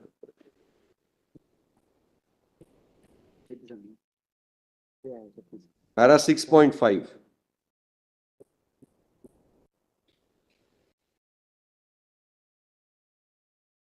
Now, this is on the aspect of land. Please see discussion and conclusion at 3047. The process of illegal immigration poses a particularly high risk to the state of Assam. It may be possible that immigrants and descendants of immigrants will outnumber the indigenous population, and in the next 30 years, and even the local Assamese population will be reduced to a minority. This has created a fear among the indigenous people that they will lose their identity in their own land, writes Kumar in 2016. The fear is twofold. One, with accelerated immigration and their natural expansion, land is becoming scarce, and two, lack of vigilance against illegal occupation of government land, forest reserves, deforestation, grazing, and tribal land encroachments, and so on.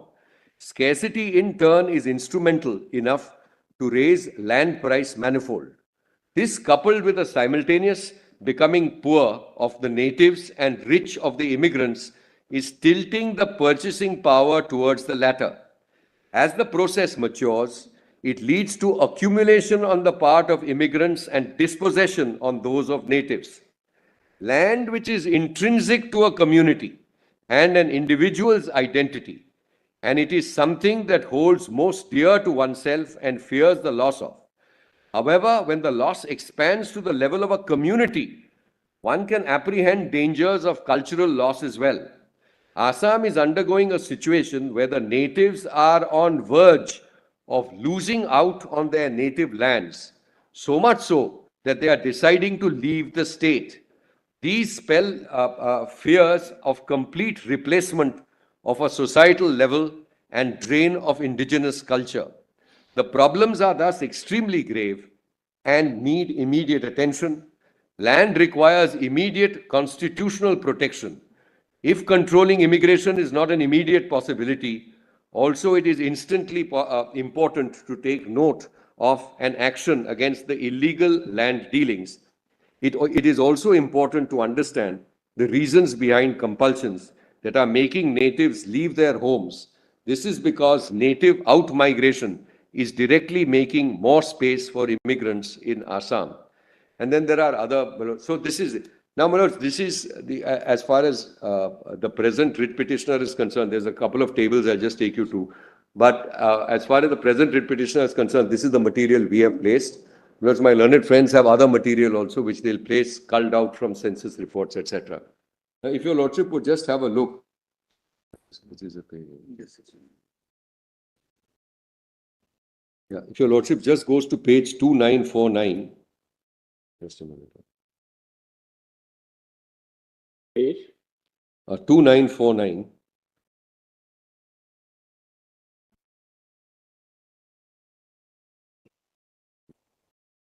What document is this? Same document, right?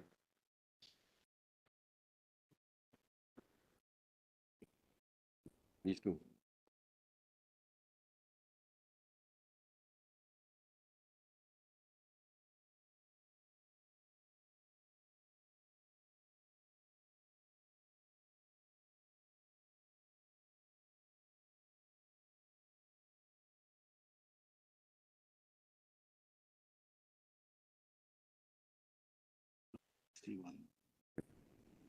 Yeah.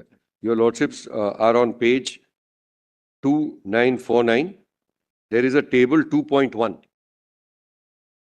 towards the foot. Population trend of Assam and India, 1901 to 2011.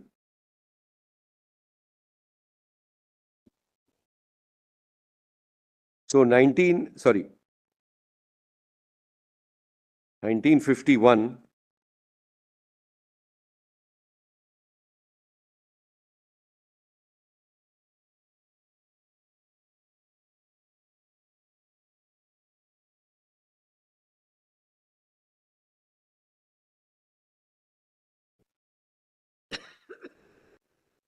If your lordship sees the right-hand side, the exponential growth rate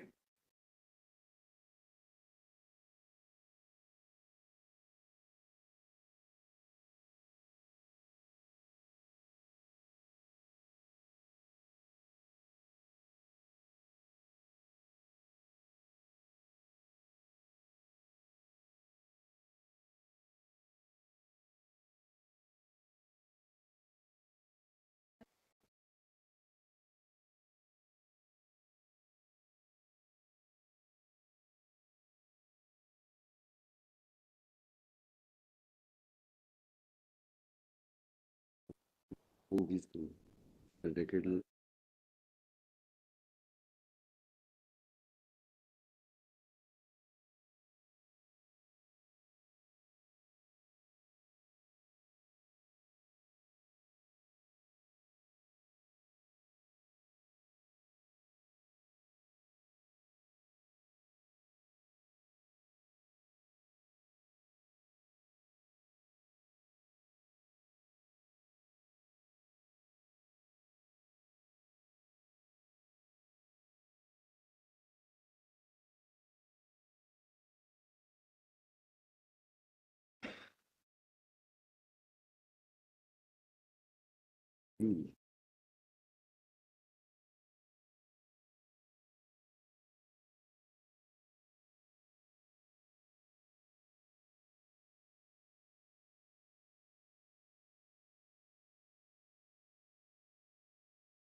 It's not possible.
Solicitor, if you can tell us, not right now, you'll require official data, how many people actually got the benefit?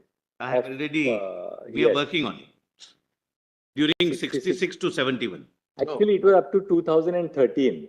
If you see the Rule 19, which was made under the Citizenship Rules 2009, if you have the same book, part 4, at page 25, just see page 25. Yes, my lord. Rule 19, your lordship. Rule 19 of the Citizenship Rules Yes, 2000. I have rule 19, my lord. The central government, just read that. The central government may, for the purpose of subsection 3 of section 6A, appoint an officer not below the rank of additional district magistrate as the registering authority for every district of the state of Assam. An application for registration under subsection 3, this seems to have come in 13. Right. Subsection 3 of section 6A shall be made in form number so-and-so by the person to the registering authority for the district in which such person is ordinarily a resident within a period of 30 days from the date of receipt of order of the Foreigners Tribunal declaring such person as a foreigner, provided that the registering authority may, for reasons to be recorded in writing, extend the said period to such further period as may be justified, in each case by not exceeding 60 days. Then 2A, inserted again 13, a person who has been declared as a foreigner by the Foreigners Tribunal prior to 16 July 2013 and has not been registered under subsection 3 of section 6A for the reason of non-receipt of order of foreigners tribunal or refusal by registering authority to register such person as a foreigner on account of delay may, within a period of 30 days from the date of receipt of the order passed by the tribunal or from the date of publication of this notification, make an application for registration in form number so-and-so to the registering authority of the district in which such person is ordinarily a resident, provided that the registering authority may, for reasons to be recorded in writing, extend the said period, my lord, up to the not exceeding So 100 it was basically the outer limit was 16 July 2013 plus 180 days, correct. right?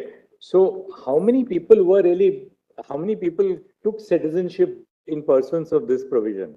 During this period, but Ah.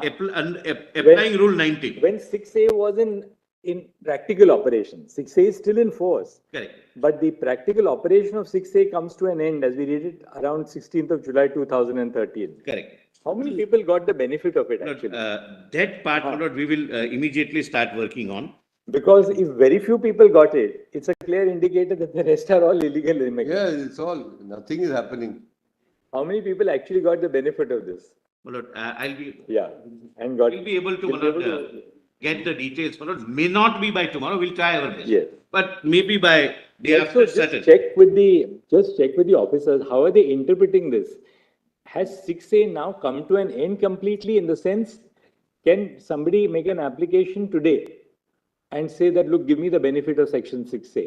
Or has that period come to an end on the 16th of July No, 2013? I think, my lord, it was as my reading is, it was a transitory provision. So, and that's why that rule 19(2) says, 6A says that shall make an application to the registering authority in the manner prescribed. Prescribed is prescribed by the rules. And rule takes a cutoff date as 16 July 2013. For those who did not receive the order detecting them to be a foreigner, it just gave them a period of 30 days from the date of that notification dated 16 July 2013. So do we take it now? You may have to look at it carefully. Well, we will have to. Right. Is it that now 6A, nobody can take the benefit of section 6A today? Today means after 2013.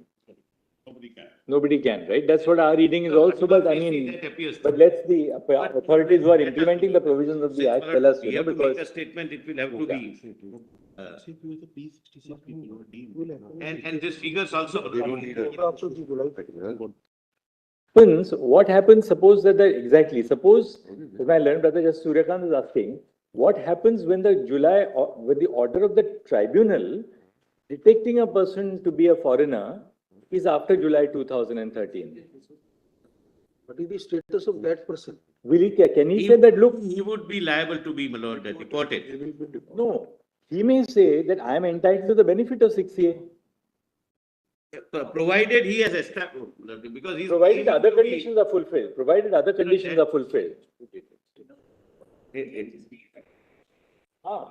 Because if you see section 6A, let's go to 6A again. Operative date would be, my lord, his date of entry No, between 66 to. no. 71. You see, Not date of subject to the detection. provisions of subsection 6 and 7, every person of Indian origin, so first thing you have to be a person of Indian origin. Your lordships are on 6A? A3. Yes. Every person of Indian origin Yes, my lord. who A came to Assam on or before 1st of January 1966 but before 25 March 1971 from the specified territory. B has since the date of his entry into Assam been ordinarily resident in Assam, and C has been detected to be a foreigner. So if you are not detected to be a foreigner, you can't. Then he shall register himself in accordance with the rules made by the central government in this behalf under section 18 with such authority as may be specified. And if his name is included in any electoral roll for any assembly or parliamentary constituency in force on the date of such detection, his name shall be deleted therefrom. Then, This is now subject just to see- 6 and 7, of course. now see 4. 4 says, Yes. a person registered shall have as from the date on which he has been detected to be a foreigner till the expiry of a period of 10 years the same rights and obligations as a citizen of India, including the right to obtain a passport and the obligations connected, but shall not be entitled to have his name included in any electoral roll for any assembly or parliamentary constituency at any time before the expiry of the period of 10 years. So 10 years you were struck off the electoral roll, but otherwise you get all the rights of an Indian citizen. Then what happens after 10 years? Fine. A person registered under subsection 3 shall be deemed to be a citizen of India for all purposes as from the date of expiry of a period of 10 years from the date on which he has been detected to be a foreigner. So that is, but he must have entered during that period. Right. 66 to 70. So suppose a person has entered between 66 to 71, but is now detected to be a foreigner today. He can take the benefit of section 6A then.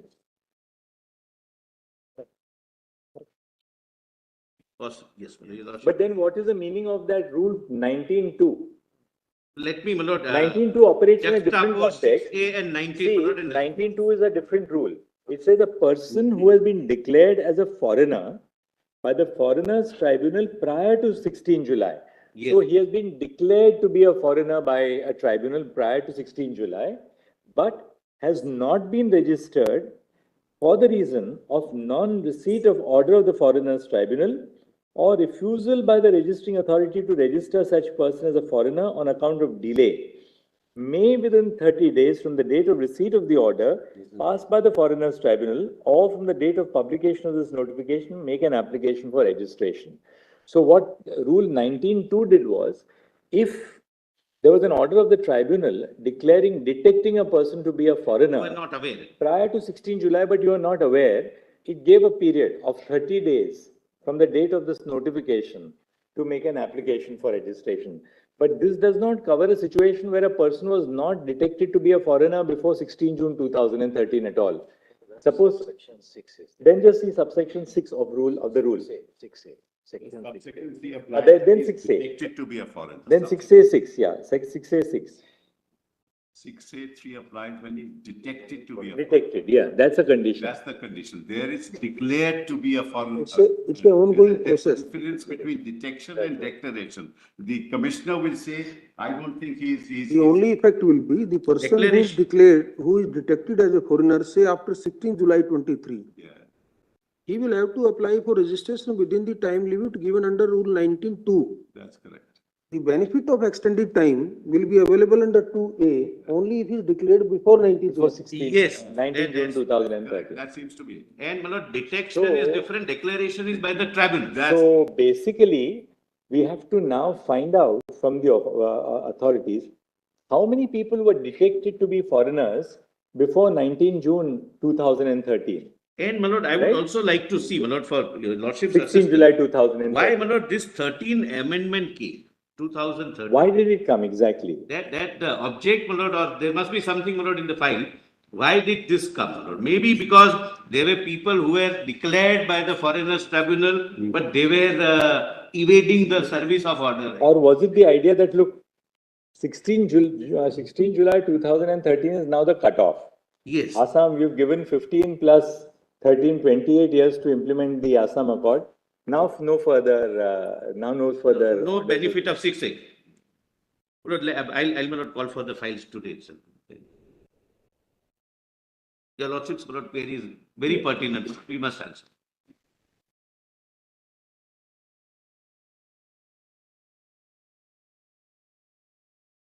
Yes, Mr. Dewan. Yeah, so I just wanted to point out a page, then I'll go straight to the constitution and then the statute. I was pointing out table 2.1 at page 2949.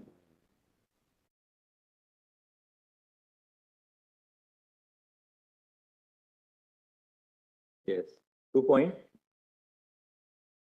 2.1. That would be 2947. Yes, this just may have a few The fertility rate. population trend in Assam and India, 1901 to 2011. Is that what your lordships have? This is volume 4, which I was on. Population trend of Assam and India. Yes.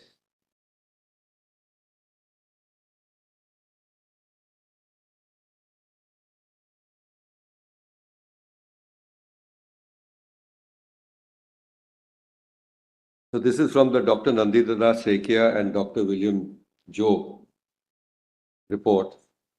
And this may have some figures because it has 51, 61, 71, 91, 2001 and 2011 with regard to the Assam population as well as the India population, the decadal variation, and under the heading exponential growth rate of Assam and India, where Actually, if you see the which is a last two percentage. columns, the last two columns, Yes, 61 to 71, yes, the Assam population grew at the rate of 3.0% and 2.997%. that's right. The Indian rate of growth was 1.959 and 2.215%. Yes, So during that decade, 1961 to 71, the rate of growth of population as Assam was much higher than the Indian population rate of growth. But then it dips. yes, 91 then, it comes to 2.1, then 1.73, 1.576. so yes, so you'll have noticed there is a gap that in 1981 there is nothing, but of no census 81. So that is 20 years that they've taken. But But now the Assam rate of growth is much lower than the national rate of growth. yes, it is relatively, you're right. Exponential growth has it is lower than the national rate of growth at this point of time. Before 61 also, the Yes. Assam rate of growth was much higher than the Indian rate of growth. Yes, It was 1.8%, whereas the Indian rate of growth was 1, 1.3, 1.2, yes, yes. minus 0.031. Northeast states, Mother, which your lordship are not taking into account. Assam was much bigger, Mother. Oh, it was much bigger. It was divided then, Mother. That's why these figures were Right. confused. So this is I thought this table might just be of some assistance because your lordships had asked a question. Mr. Advocate General, when did the actual reconstitution of Assam take place? 1971. 71, what happened 71, 72? Few states were created, Meghalaya went off. Meghalaya went off. Then Mizoram, Arunachal also went off. New states were created, reorganization of the states. Within that 2 years period. 71 to... Yes, and Nagaland was earlier. When did it happen? Oh, Nagaland was early. Earlier. 1962 was Nagaland. First, it broke away from Assam. I mean, in the sense a new state was created. Yes. First a UT, I think, and then a state. Then Arunachal was a union territory, then Mizoram was an union territory, but they were all bifurcated. They were earlier states, districts of Assam. Like Mizoram was Lusai district. They were districts. They were districts. So Mizoram was a district of District Assam. of Assam. Then what about Arunachal? Arunachal was Nepal, North. Nepal, that's right. Nepal. So that became a union territory. Now in 85, they became a full-fledged state. Right. 73, Tripura went off. Tripura went off. Identically, now the high courts are also getting. Right.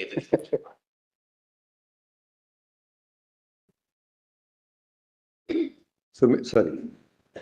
So may I request you now to just take up the constitution? Yes.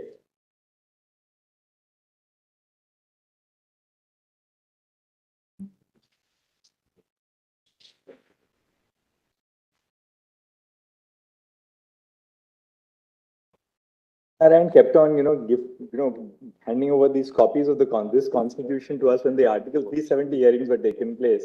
Yesterday, I was dictating something and I found on page 3 Gopal Shankar Narayan, it's actually edited by him. So that explains why he was very keen to. Therefore, he kept on.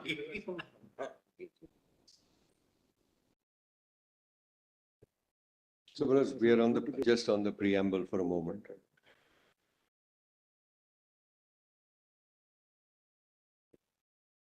So we, the people of India, having solemnly resolved to constitute India into a sovereign, socialist, secular, democratic republic, and to secure to all its citizens. So I want to just emphasize this notion. Sorry, Justice Sundaresh has the constitution. What are you reading? No, I'm just reading the preamble. Preamble. Very well.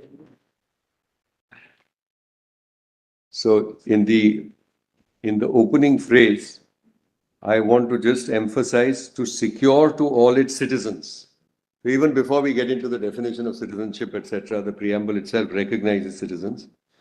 Justice, social, economic, and political liberty of thought, expression, belief, faith, and worship, equality of status and opportunity. Then this next phrase is important. And to promote among them all fraternity, assuring the dignity of the individual and the unity and integrity of the nation. So here I want to just emphasize the expression and to promote among them all fraternity. So I would respectfully submit that this fraternity which we are speaking of, or which the Constitution speaks of in its preamble, is really among the citizens. It's not some sort of a global notion of fraternity of humankind or mankind. Promote among them all, which is the citizens, fraternity, and then the next part is also very important, assuring the dignity of the individual and the unity and integrity of the nation. And this will, of course, take us to that other Sonowal case, etc., which we'll do.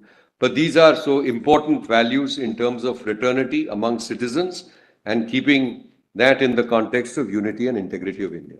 Now, please take up part 2, section, Article 5.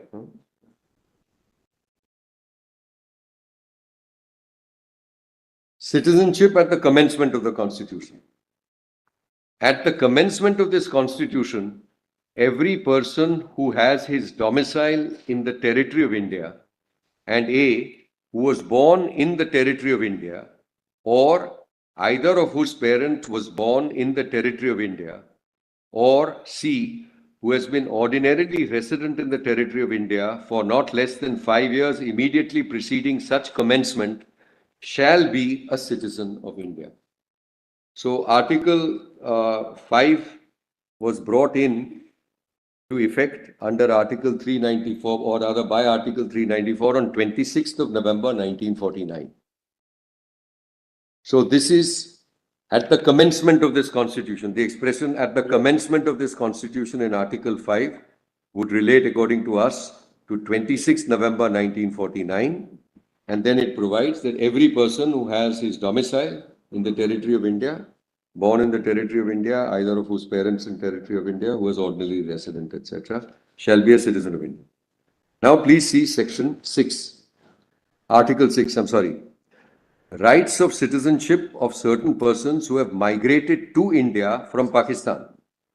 Notwithstanding anything in Article 5, a person who has migrated to the territory of India from the territory now included in Pakistan shall be deemed to be a citizen of India at the commencement of this Constitution if he or either of his parents or any of his grandparents was born in India as defined in the Government of India Act 1935 as originally enacted, and B1, in case where such person has so migrated before the 19th day of July 1948, he has been ordinarily resident in the territory of India since the date of his migration, or in the case where such person has so migrated on or after the 19th day of July 1948, he has been registered as a citizen of India by an officer appointed in that behalf by the government of the Dominion of India on an application made by him, therefore, to such officer before the commencement of this Constitution in the form and manner prescribed by that government, provided that no person shall be so registered unless he has been a resident in the territory of India for at least 6 months immediately preceding the date of his application. So in Article 6 at this point, I want to emphasize that there is a date which is prescribed in terms of persons who have migrated to India, and that date under the constitutional mandate as we read it is 19th July 1948.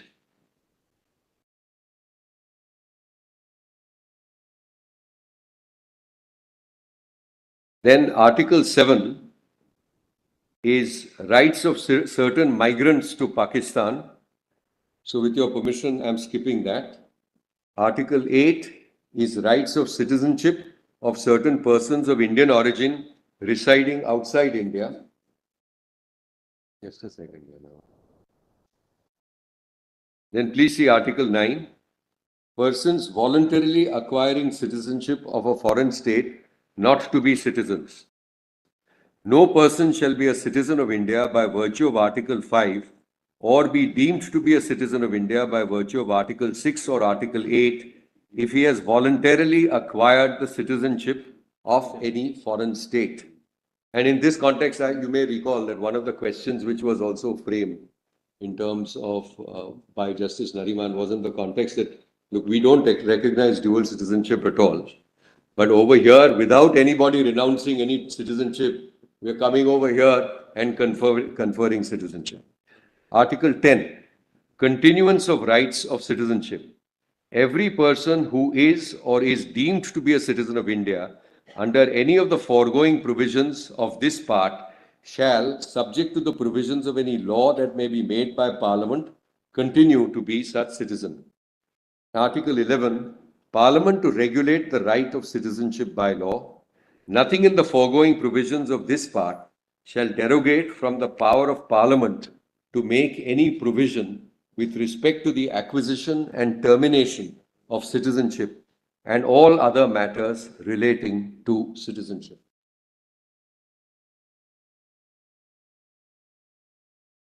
So 17 of list 1 gives Parliament that's the subject of power.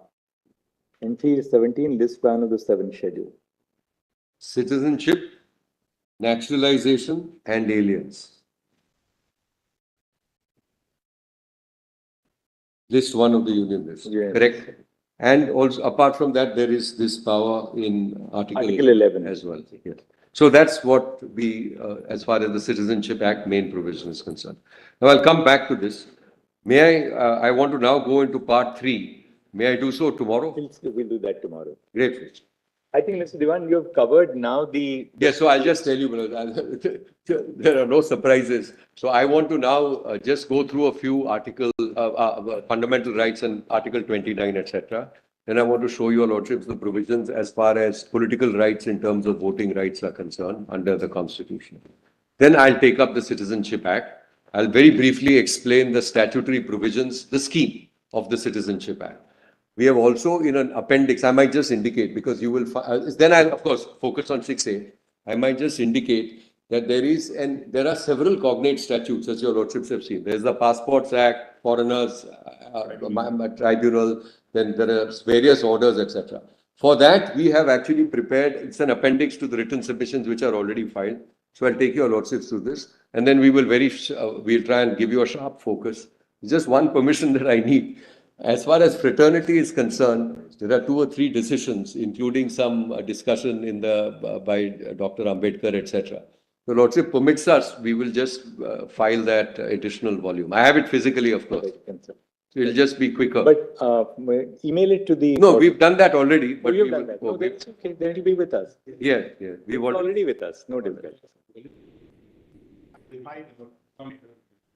No problem. Just make sure that you give the replaced volume 5B to the other side also by in another 15 minutes at least, so that they can work on it in the evening. We'll do that. Mr. Diwan, if you can please come and conclude by 12 tomorrow. All right. Then no, I'll complete by 12. Right, by 12. Then between 12 and 1, Mr. Chaudhary and Mr. Hansaria. Well, it's very complex, because I've seen this. So what are you doing?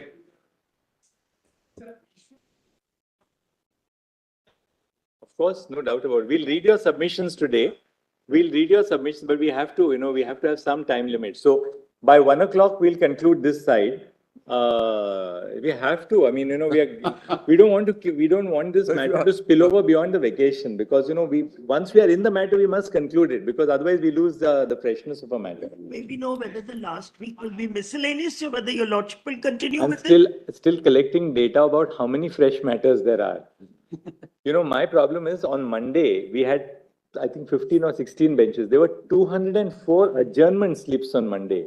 I'm constantly telling the bar, please don't move these adjournment slips, because we create the benches and then 200 matters, just letters, that take it on another day. Only one restoring. So, Ms. Jaising, to answer your question, I'm